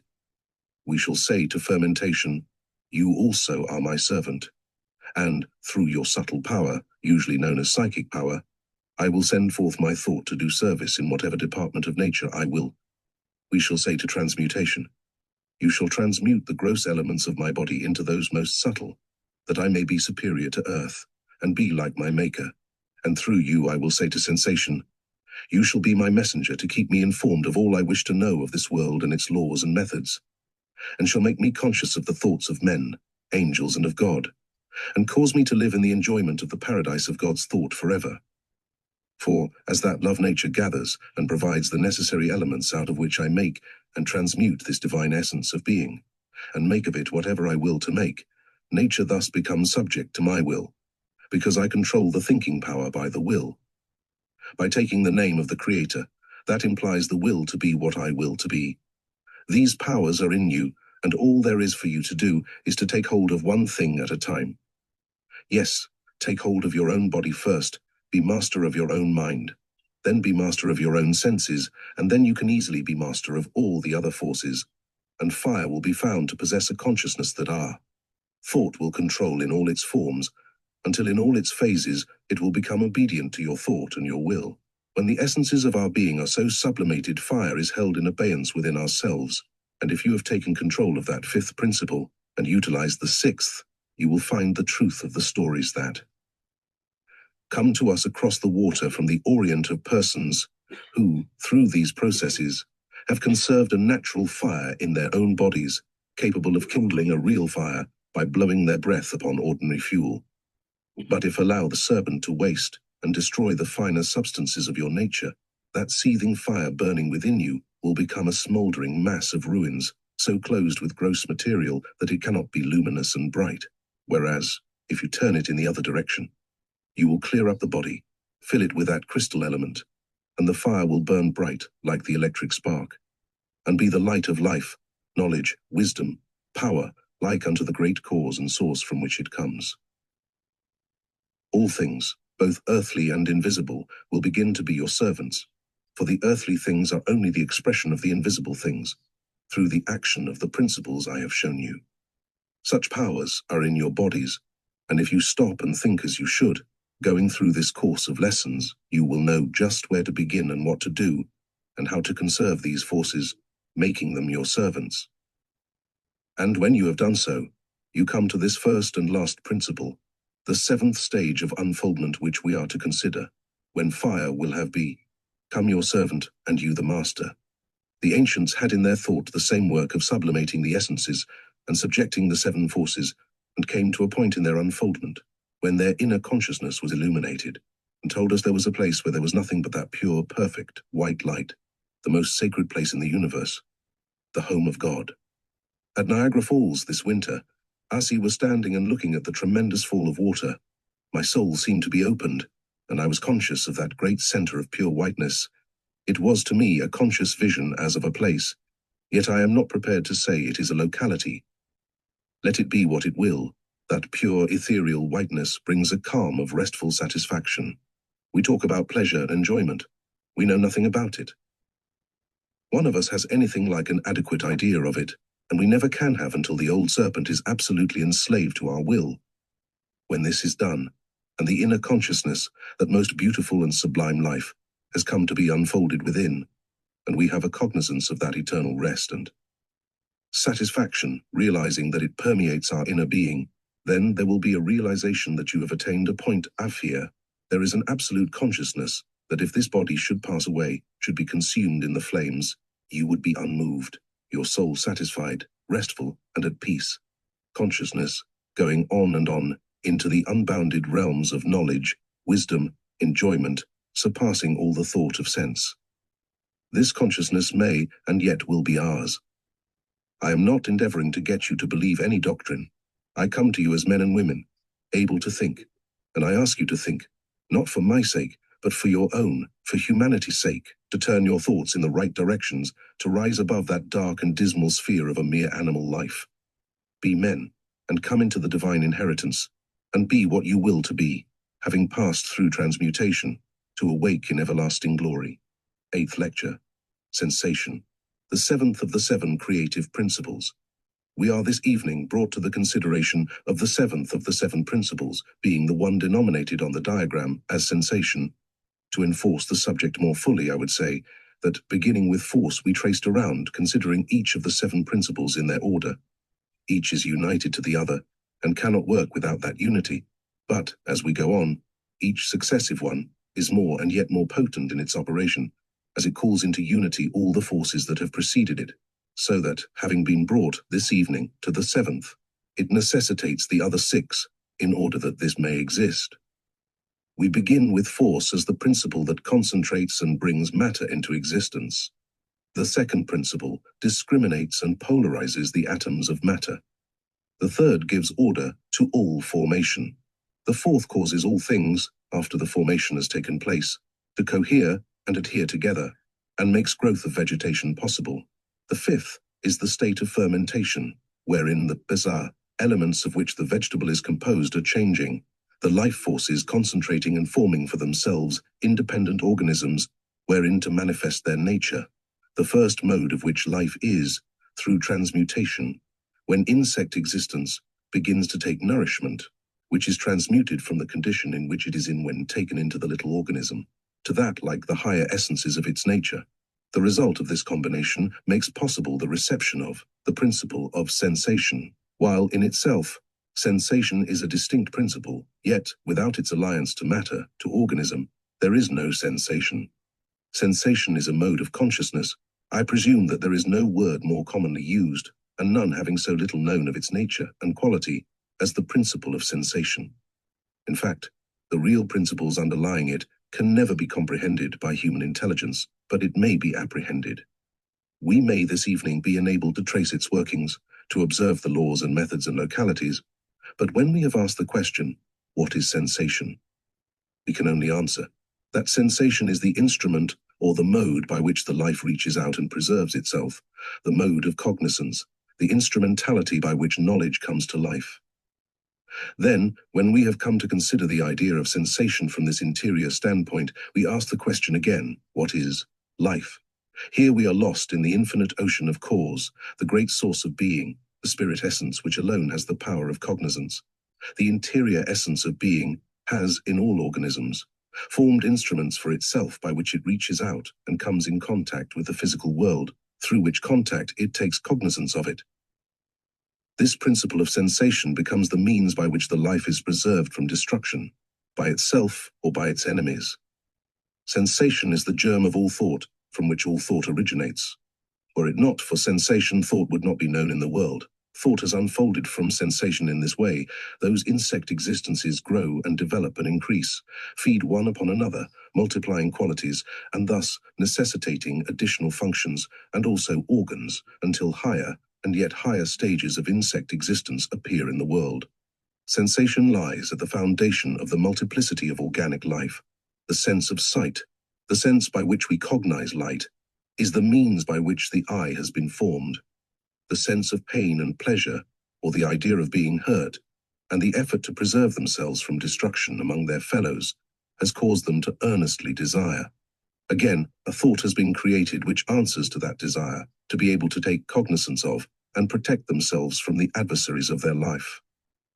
This effort to take cognizance we see in the little insects that have no eyes, but shoot out a feeler and feel their way around them. They are standing quietly, or maybe moving along rapidly, and a little unusual noise or sound will cause them to stop suddenly, and their little feelers will go out in every direction, and, as soon as they are made conscious of some unusual fellow creature, of whatever size or character it may be, they at once seek their methods of self-protection. Here it is that the necessity of throwing the senses into the extremities springs up. As we come to examine and look after the elements, or substances if you please, in which the sense is found most dominant, we find it is in that crystal water that is usually denominated nerve fluid, and with which the nerve is filled. In it is the most acute sense, and wherever the thought goes, there goes its essence of life with it. The blind man I referred to before, who has been taught to read with the finders, soon gets so that he can read with astonishing rapidity. Scarcely is it necessary for him to touch the raised letters. I knew a man that was totally blind, yet, if a cat ran across the street before him, he knew it. He had been in the habit of throwing the senses to the front, and that habit had made the nerve centers so acute that they took cognizance of a shadow or of anything that passed before them. We are taught by the masters of the Orient, both ancient and modern, that we should conquer sensation. What does this imply? We conquer that which gives rise to thought. Yes, we conquer this basis, this foundation principle, and we turn our attention toward the cause, that is, after the work of evolution has gone to its limit in ourselves, then we no longer feel as though we were down here on the earth, but draw our consciousness, our cognizance, from the earth condition, as we see the butterfly arising from a lower form, having developed the interior and spiritual essences and filled the body with their pure essence of life. Through a persistent conserving of the life potencies within the body, having conquered all the baser nature, the principle of uncontrolled generation, having turned all the forces into the higher uses of the body and filled it with luminous life elements, then the body begins to be able to take cognizance of purer, higher and grander thought than can be found upon the earth plane. For, when we begin to conquer the sensations that come to us from the physical body, we at once reach out and begin to sense the more subtle and more perfect thought emanations of the Creator. There can be no effort made without a desire. Desire is the method of prayer, as has been well said. Prayer is the sincere desire of the heart. Love is a form of desire. God is love.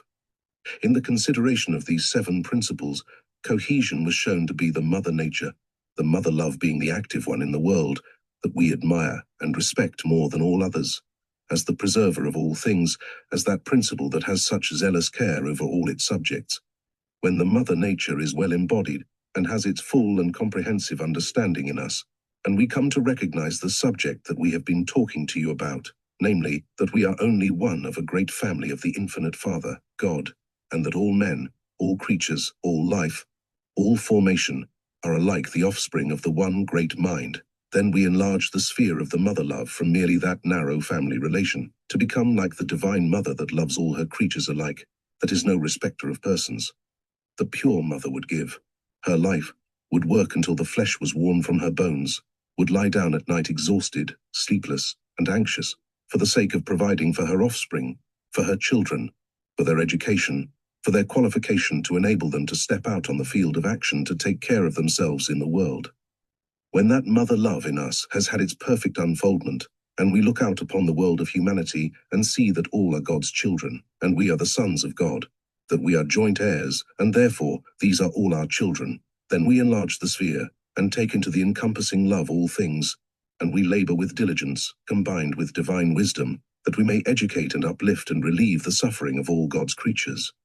This desire, when formulated, will at once possess and polarize our inner consciousness, so that it will reach out and begin to take cognizance of the everlasting Father, and then, and not until comes to us, ever, the prayer, the Lord's Prayer, that we have so heard and are frequently heard in our churches, where Jesus says, "In this manner pray ye." The very first utterance is our Father. Now, we are told by the same authority, without faith is sin, and without a consciousness of that object to which we speak, there can be no faith, there can be no adequate concentration. How can you concentrate the mind, the desire, upon an object, upon a principle, upon a spirit, unless there is some means within you by which you may take cognizance of that something to which you are reaching out in love? Can you love something that you know nothing of, that you have no idea of? No.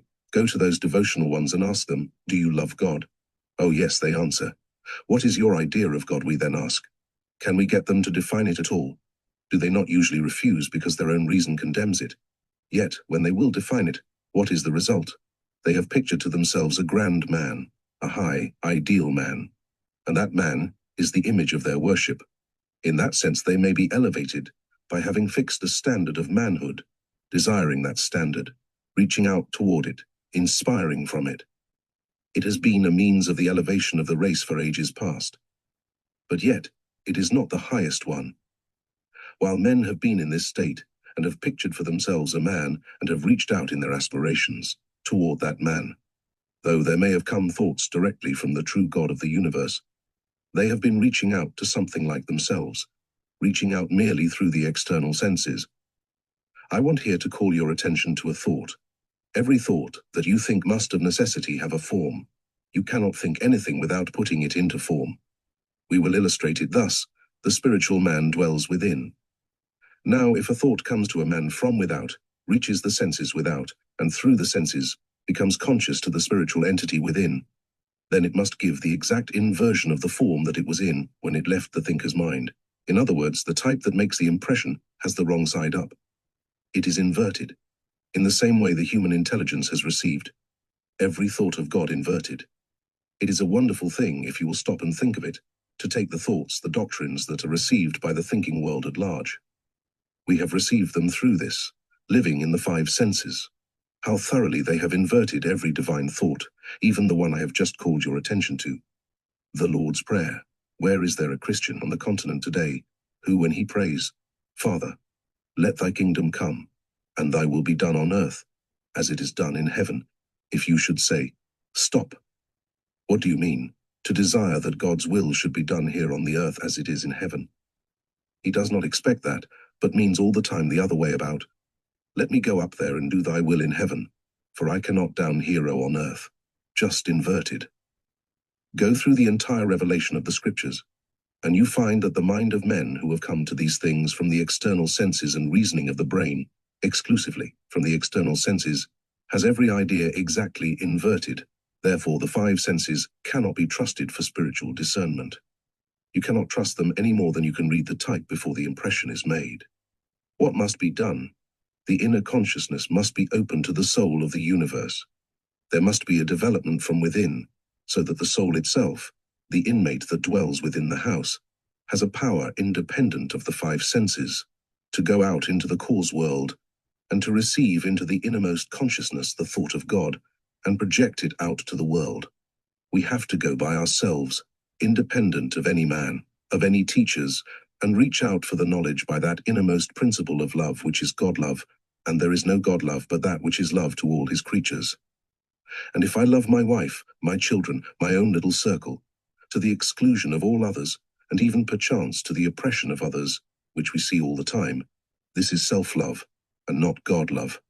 Now, this principle of true love is as necessary, and in fact, it is lie necessary principle to have always active, being the true sense, the soul sense which can be opened and made a receptacle of the thoughts of God, that work from the interior out through the exterior. We must grow, says the Hindu master, as the flower grows, and the flower gathers its vitality from within and unfolds from within to without, and the external is being constantly thrown off. Thus we must grow from within. We must cultivate the interior senses to the suppression and perfection of the external senses. There is nothing more deceptive to the world than the senses, in more ways than the inspirational.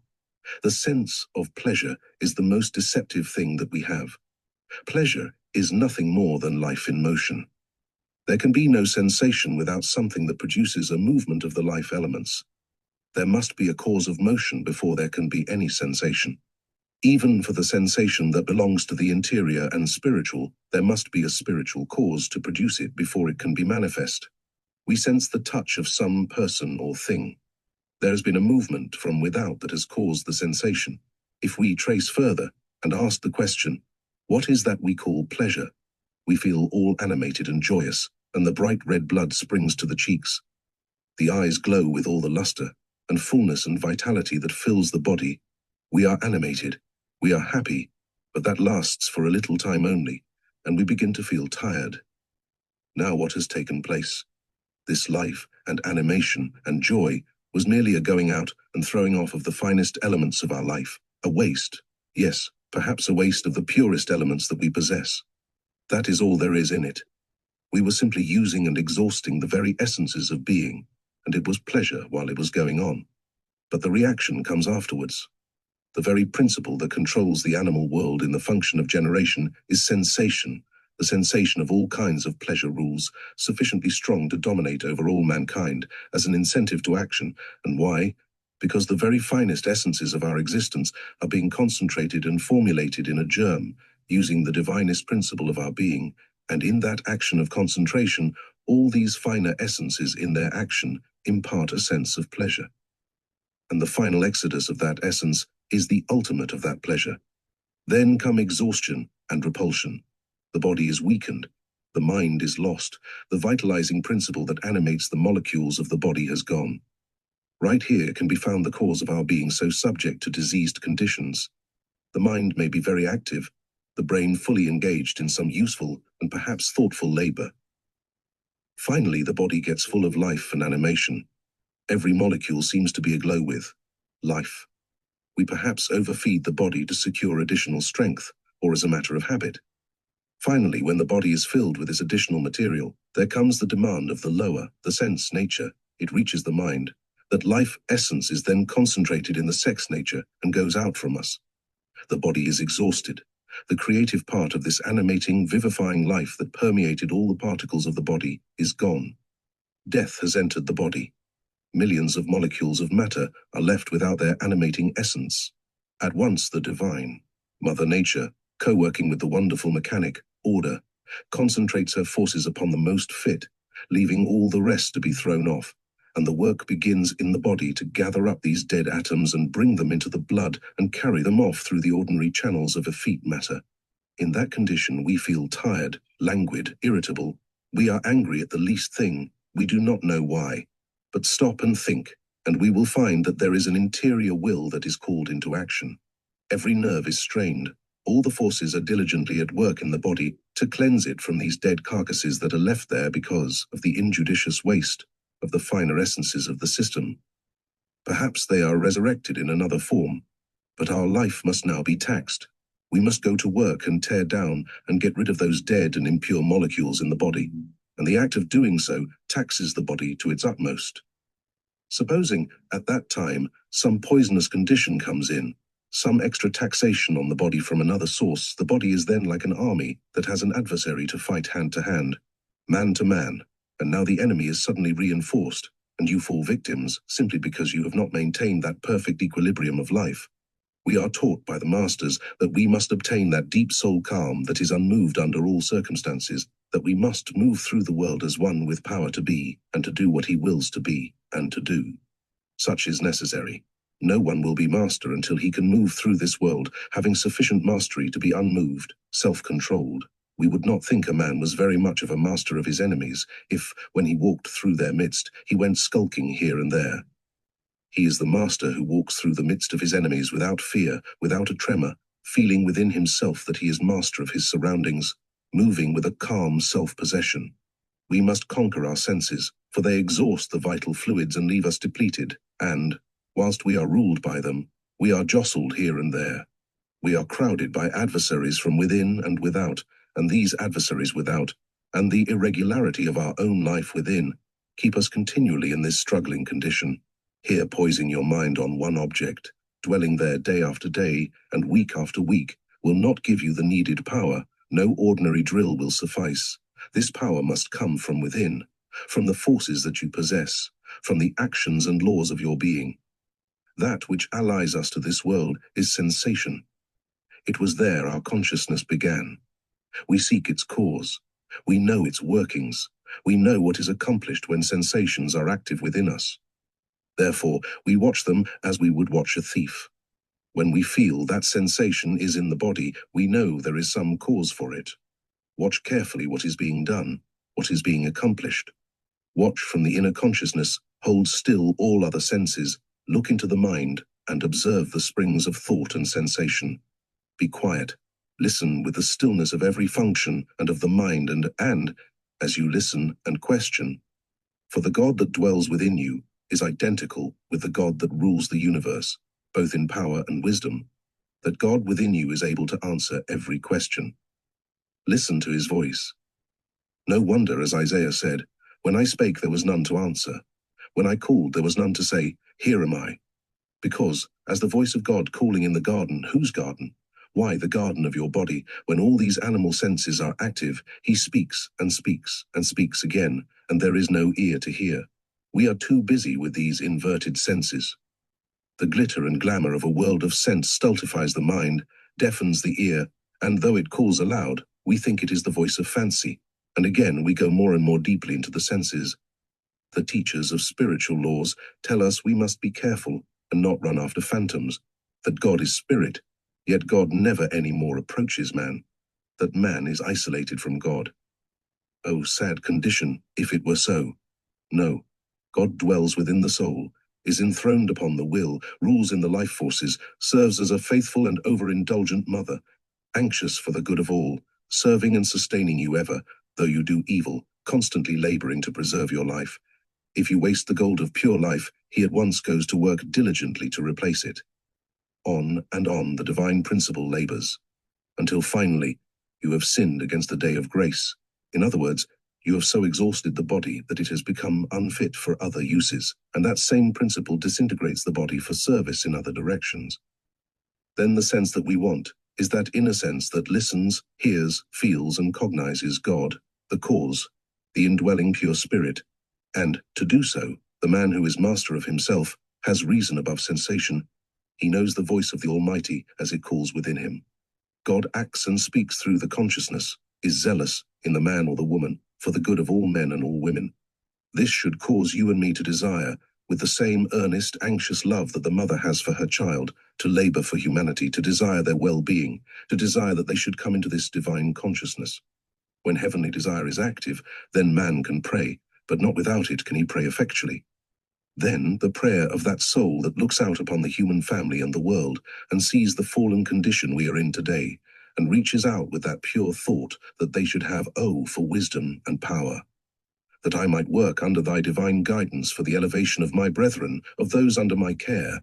Oh, that I might become an instrument in the hands of that infinite power to work, that I may alleviate, elevate, and strengthen, that I may bring my fellows into the consciousness of that glorified life. We are now like the tube that has been lying across the rapid rushing stream until its interior is tilled with gravel and clay and dirt. But, if it is turned around lengthwise with the stream, the waters rush through and clean it, and the waters have free course through it.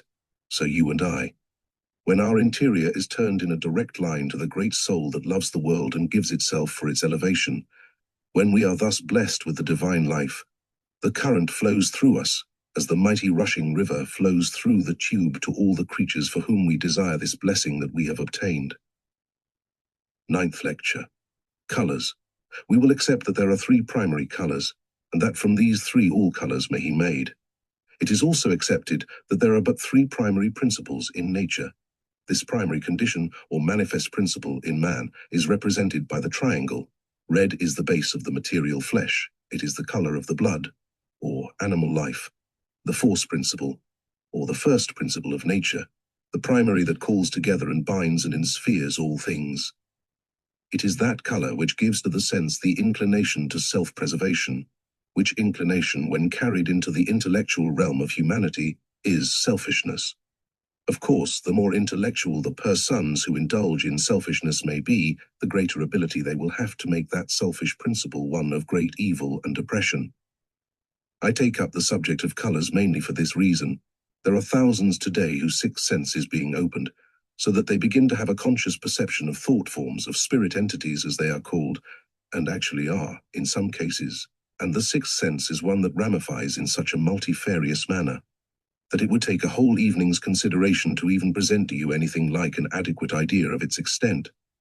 As we begin at the lowest sense and come up to the highest, we find in their order that they expand in their utility and power.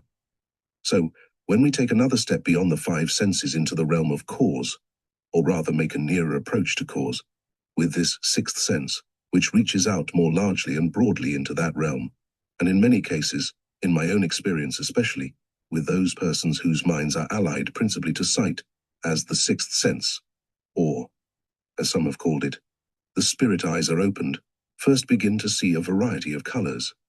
Therefore, this subject of colors is in order, because of the teachings which are being given from time to time, not only here, but throughout the world, wherever theosophy has found a hearing.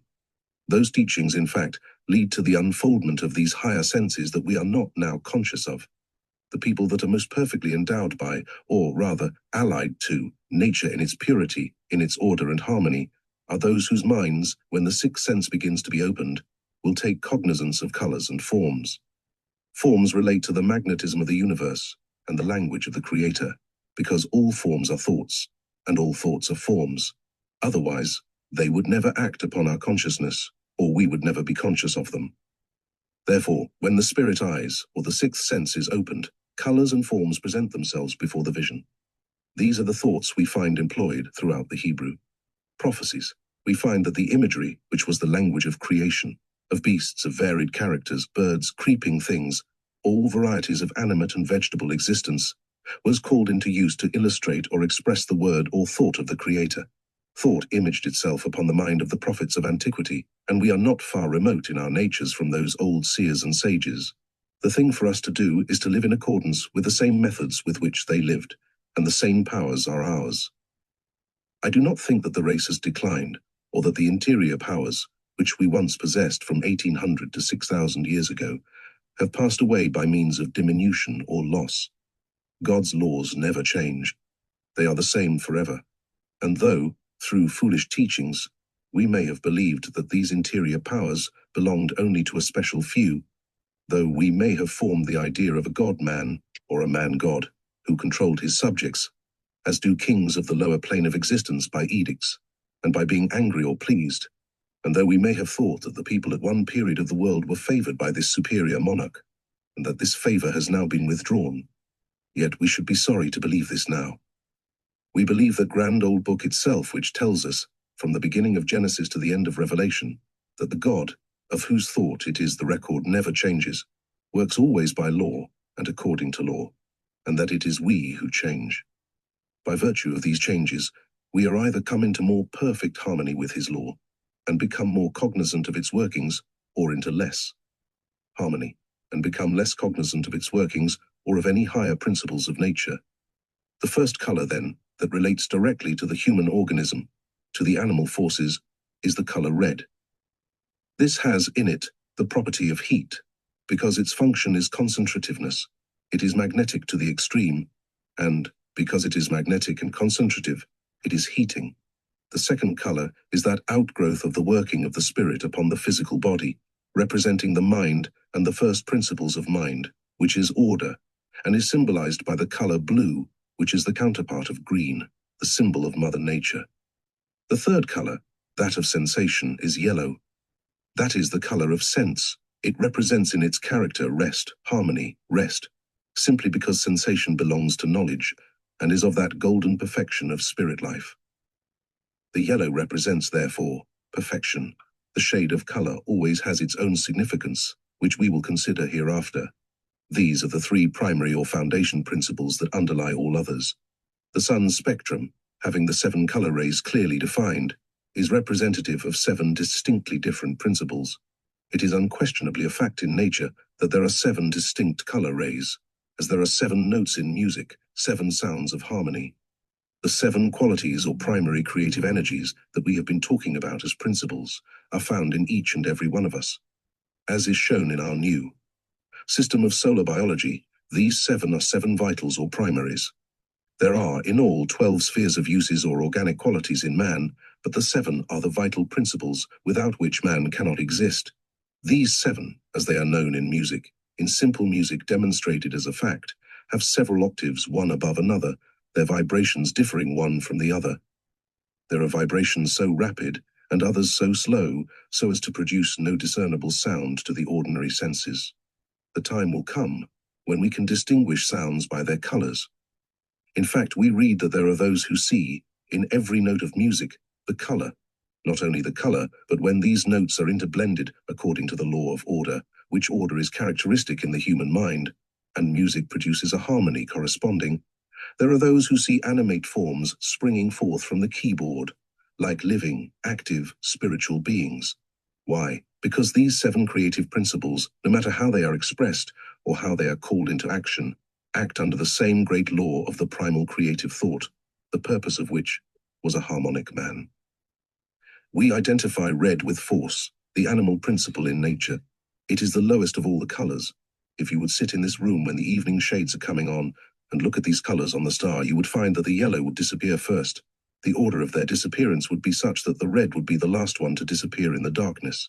It would become black and would stand out before your eyes as if that were the only color on that chart, and that color would appear black, being the strongest of all the colors. Pink we consider one of the seven. The idea embodied in that delicate tint is love. It is a combination and interblending of the red and the white, so that there arises a beautiful tint of the living, active, vital principle, expressing purity of character. When there is white, and enough of the red, there comes to be a manifestation of discrimination. It also expresses thought, repulsion at the least coarseness, grossness, or impurity in nature. When we see the pink flower growing, notice the feeling which it produces in the mind, especially in those who have any susceptibility for the line arts.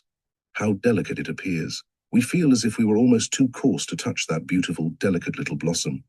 It appears delicate, as this color is the discriminative, the pure element, and produces purity of feeling in all conditions.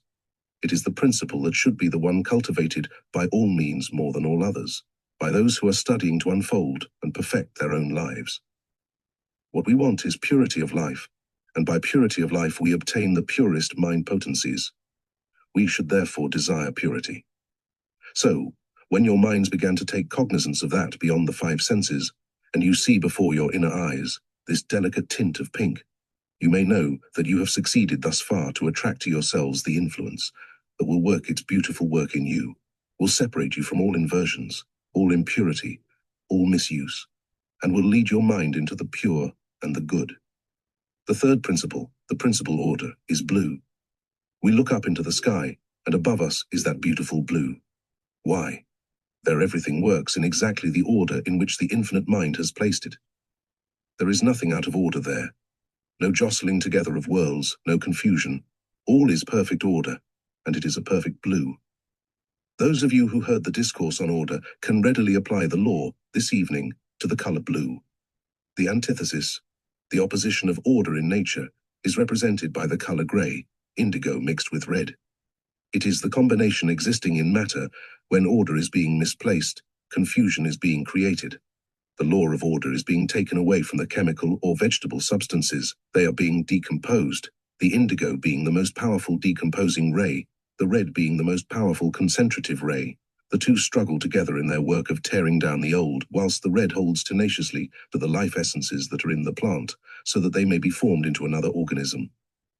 For the law of God in the workings of these seven principles allows nothing to be wasted. There is no such thing as retrogression in the divine law. Nothing in the world can retrograde in the absolute sense. Of course, man may be said to retrograde as a man, as an individual, as a personality or a conscious ego, but, as to the essences of his being, there is no retrogression. As soon as retrogression begins in a person, the divine law of fermentation comes in and begins to tear the man to pieces, to scatter his parts, and he begins to die. He may, of course, attract to himself and embody in himself a greater amount of the first principle, and thus be a strong animal. But as a strong animal he has to serve, so that there is no absolute retrogression after all. Indeed, there cannot be. This principle of the red is struggling with the indigo in the plant to maintain the vital principles and to see to it that there is no retrogression in nature. It lays hold of the life essences of the plant and organizes an insect existence which fills the air with winged insects. Millions crawl and fly in the season when vegetation decays in large quantities. Thus the principles of red and blue are overcome by that higher above them. But cohesion, the fourth principle, green, is the potent conserver of organic life. It holds and binds together the life essences.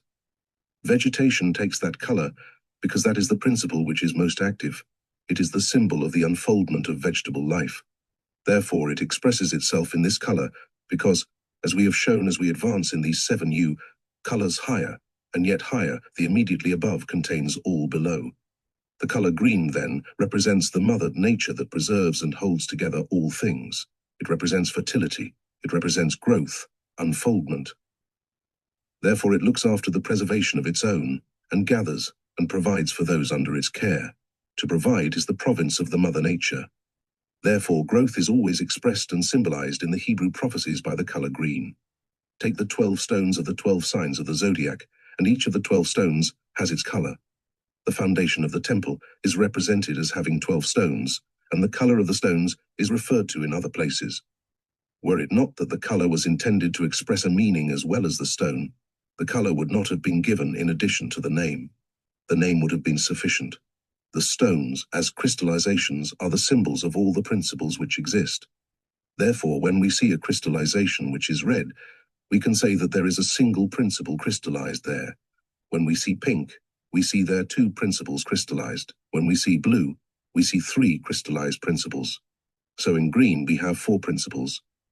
Yet, in each of these combinations, that which absorbs, or the color which rules, is the one which is active. But all the others must also be there, or else no organic form would be found. Yet another strange fact. In the most of crystallizations there will be found a definite form. Some of the most beautiful formations and colors are found in crystals. The most exquisite colors upon which the eye ever looked are to be found in them. When we understand the language of colors, we will begin to understand the Bible. None of us can ever know much about the Bible until we understand all that is symbolized by this star, all that is expressed in this system of the 7 creative principles. The Bible is a book of science which deals with the workings of the laws of nature. It in no sense tells of a God who issues edicts and then changes his mind. It tells of a people, it is true, who had thoughts of that kind. Now we have come to a time when people want facts. They want laws. And when we have laws clearly defined, then we will find that in that old book, the Bible, is more scientific knowledge than in any number of books which you could obtain, and this notwithstanding the great amount of error which has crept into the book, owing to its passing through the hands of a people on a low plane of unfoldment. There is no book its equal. You may go to the Vedas, the Shastras, all the sacred books and books of science, go where you will, there is none that deals so directly and so harmoniously with the central laws and methods of nature as this book. There is none which can be compared with this for its mystic sayings. The scripture writer's words could not be understood by the people, so they were put into similes for those who were thinkers upon the laws of nature. They were expressed in the language of God, and the language of God is form. And, as we read the old prophets, we find, I saw, and behold, that beast had so many horns, so many eyes, and so many heads. A person blind to the esoterics of life that is all nonsense. To him so it is. But to those who understand them, these symbols are full of meaning. So with those of us who possess the 6th sense, the principle of clairvoyance, or clear sight, those of us who are dwelling in the esoteric, it is no matter by what name you call us. You are aware that we are not associated or assimilated with any sect. We are the class who want knowledge and truth. We belong to ourselves. There is no truth for us save that which belongs to the law of divine order in nature. We want the facts of things that are, not things which appear to be and are not. The principle of green, then, in its ultimate, being that of the mother nature or soul power, the feminine, the coherent principle, it follows that when it is ultimated in the feelings of manhood and womanhood, it will be an expression of the principle of strength, strength which will enable one to accomplish anything, to do whatever one wills to do. Thus, when we see the color green in its different shades, we see symbolized to us that strength, that maintaining power, by virtue of which we can go on and unfold and grow and manifest the higher and nobler qualities of our divine selfhood. Indigo blue represents the 5th principle and belongs to the principle of fermentation. The principle of fermentation, however, is not always seen. Indigo blue appears usually to the mind as black, representing death. If you take the real indigo blue, you will find it would be hard to distinguish it from black. It belongs, therefore, to that condition we call death. Black, again, represents evil, the adverse principle which destroys.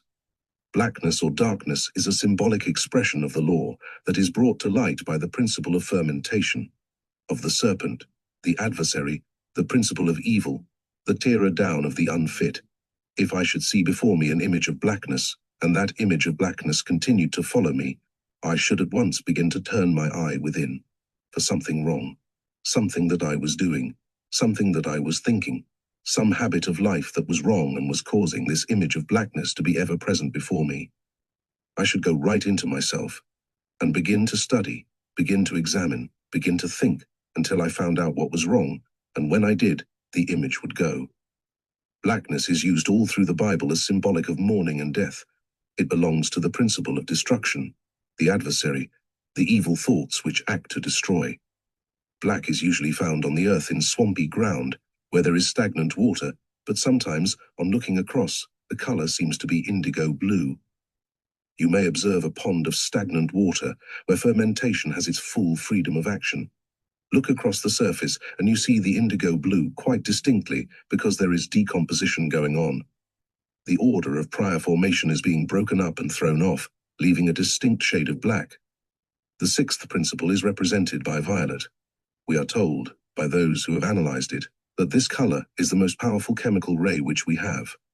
But while it is the most powerful chemical ray, how quickly it will leave us. We have, perchance, a beautiful carpet of that exquisite color. The sun strikes it, and it disappears.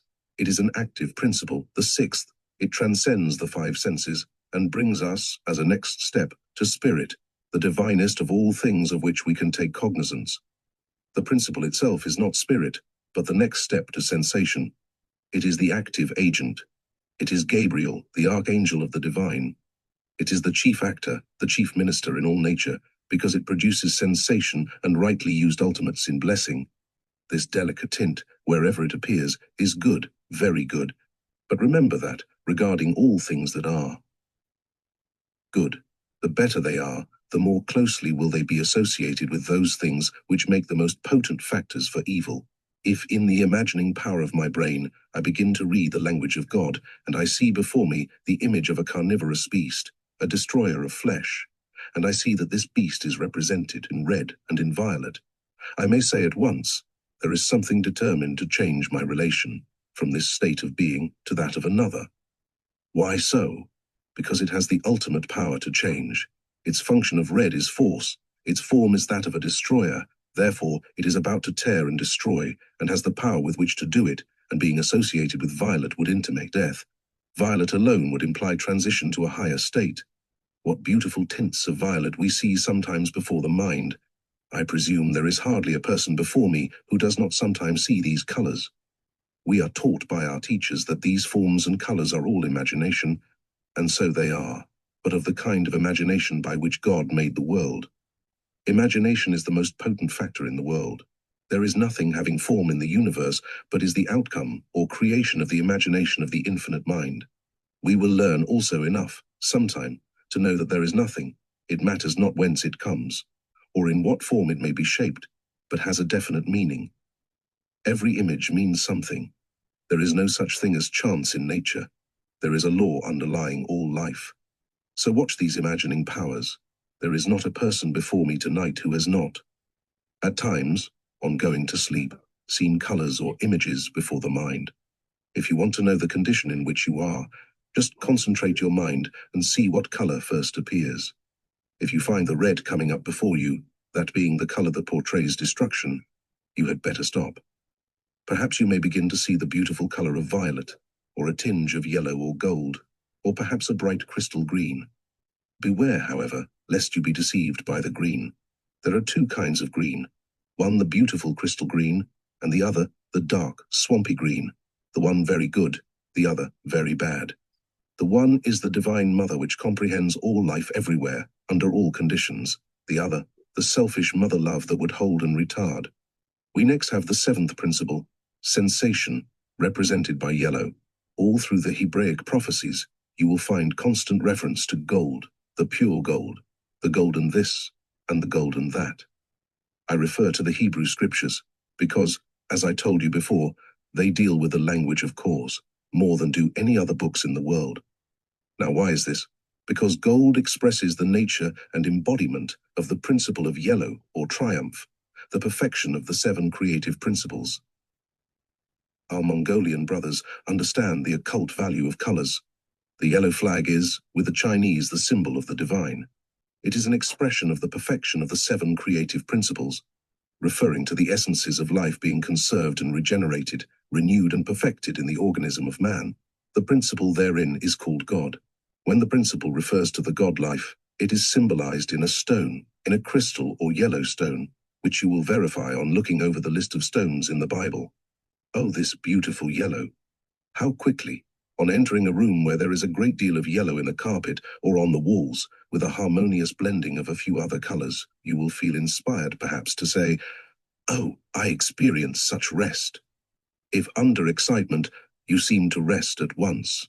On looking over the world today, we see that there has never been a time in its history when humanity has been so ill at ease, so oppressed by business and the cares of life. Go through our stores today, and yon will find that yellow is more extensively used than ever before, in carpets, on wallpapers, in everything relating to home and surroundings. Yellow is manifesting itself. And those of you who are familiar with our work, solar biology, will have noticed that the planet Uranus is at the present time in a position leading the minds of men to think and reach out after spiritual causes, or a knowledge of the laws of life. Now the color of gold relates to the laws of life. Gold and yellow, the base of spirituality, is in sensation. In other words, sensation acts as the hand of the spirit, by means of which cognizance is had of material conditions, and people brought under the sway of the spirit. On looking back over the history of our earth, we see how the mental conditions and tastes of humanity have been influenced by forms and images. Take, for example, a horseshoe. People all now have a horseshoe. They do not know the meaning, however, of what they have got. They have something really which has a magical power, like Jacob's famous rods. Jacob made a bargain with Laban, his father-in-law, who had been in the habit of cheating him, that he, Jacob, was to have all the ring-streaked, the striped, and the speckled cattle as his personal reward, and Laban agreed. So Jacob peeled rods, that they might be alternately white, and set them in the water trough, so that as the cattle drank, they looked at those bright rods. And behold, the cattle that were born were ring-streaked and speckled. That is an evidence of a law of nature. The image of a thought presenting itself before the mind will impress itself upon the soul, the principle of which afterwards finds expression. Thus, the world has been living up to the prophecies and carrying out the very things that were active in the great cause mind a long time before. We are acting these out in our love for the principle of yellow. We are seeking rest, but the world is as yet finding little of it, I think. We have said enough to enable the student to make up his combinations, and it will be unnecessary for me to go farther. If you have been enabled to hold the primates in your minds, you will be enabled to deduce, or induce, the colors that are made therefrom. You will see what are the combinations and what principle is expressed in a given color, which may be put before you. You now have a key to an unlimited variety of shades and colors. All there is for you to do is to study up a little as to what combinations and leading colors are in any particular shade, and then you will understand the mental conditions they express. I want, by way of conclusion, to say a few words about the seven-pointed star as a geometrical figure. The laws of chemistry in nature are expressed on this chart. Take the primary force and the second companion, discrimination, unite them as positive and negative, male and female, and the product invariably will be fermentation. The positive dominant principle that determines to hold and bind, and this discriminating principle that wants to get free from bondage and to act on its own account, represent, together, the strugglings of nature in fermentation. The discriminating principle wants freedom, and obtains it only in fermentation. Let us take the next two, discrimination and order. The result of those conjointedly is transmutation. In the case of the two principles, discrimination and order, discrimination struggles with the old order and tries to inaugurate the new, and the action which is engendered by the two forces creates luminous potency, which is fire, and transmutative in its operation. Next, let us take order and cohesion. Here we have rest. The result is sensation. Here we have the perfectly organized man, with the Divine Mother acting within him and keeping all his parts cohering and working together in perfect harmony. How beautiful are the sensations and delights of such a life, if every part of the human being be perfect. Take cohesion and fermentation. Those who indulge in intoxicating drinks know that the fermentation will master the strongest men. In these cases we have cohesion and fermentation united, and the result is like the force we find in an electric battery.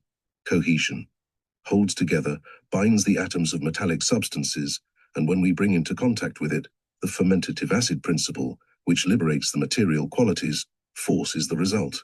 We are about to have our cars run, we are told, by electricity. The force of electricity is strong enough to run the world. And, as the greater includes the less, there is a certainty that electricity could run our railways. Take transmutation, and here we see fermentation has done its work. An insect is born, and transmutation begins its work also. The grosser elements are thrown off, and a condition of discriminating and obtaining the right kind of food is the result of that work. If we put transmutation and sensation together and add to the workings of transmutation the sense of right and wrong, which is the highest principle, we bring into activity the perfect law of order. I have now gone around the diagram. As you possess a copy of this star, think it over, unite two adjacent points into their ultimate, and you will arrive at correct conclusions every time. The seven-pointed star will be the key to a wonderful system of chemistry in the not-distant future, for seven is the perfection of all that is, though not of all that is to be. It is the perfection of physical nature.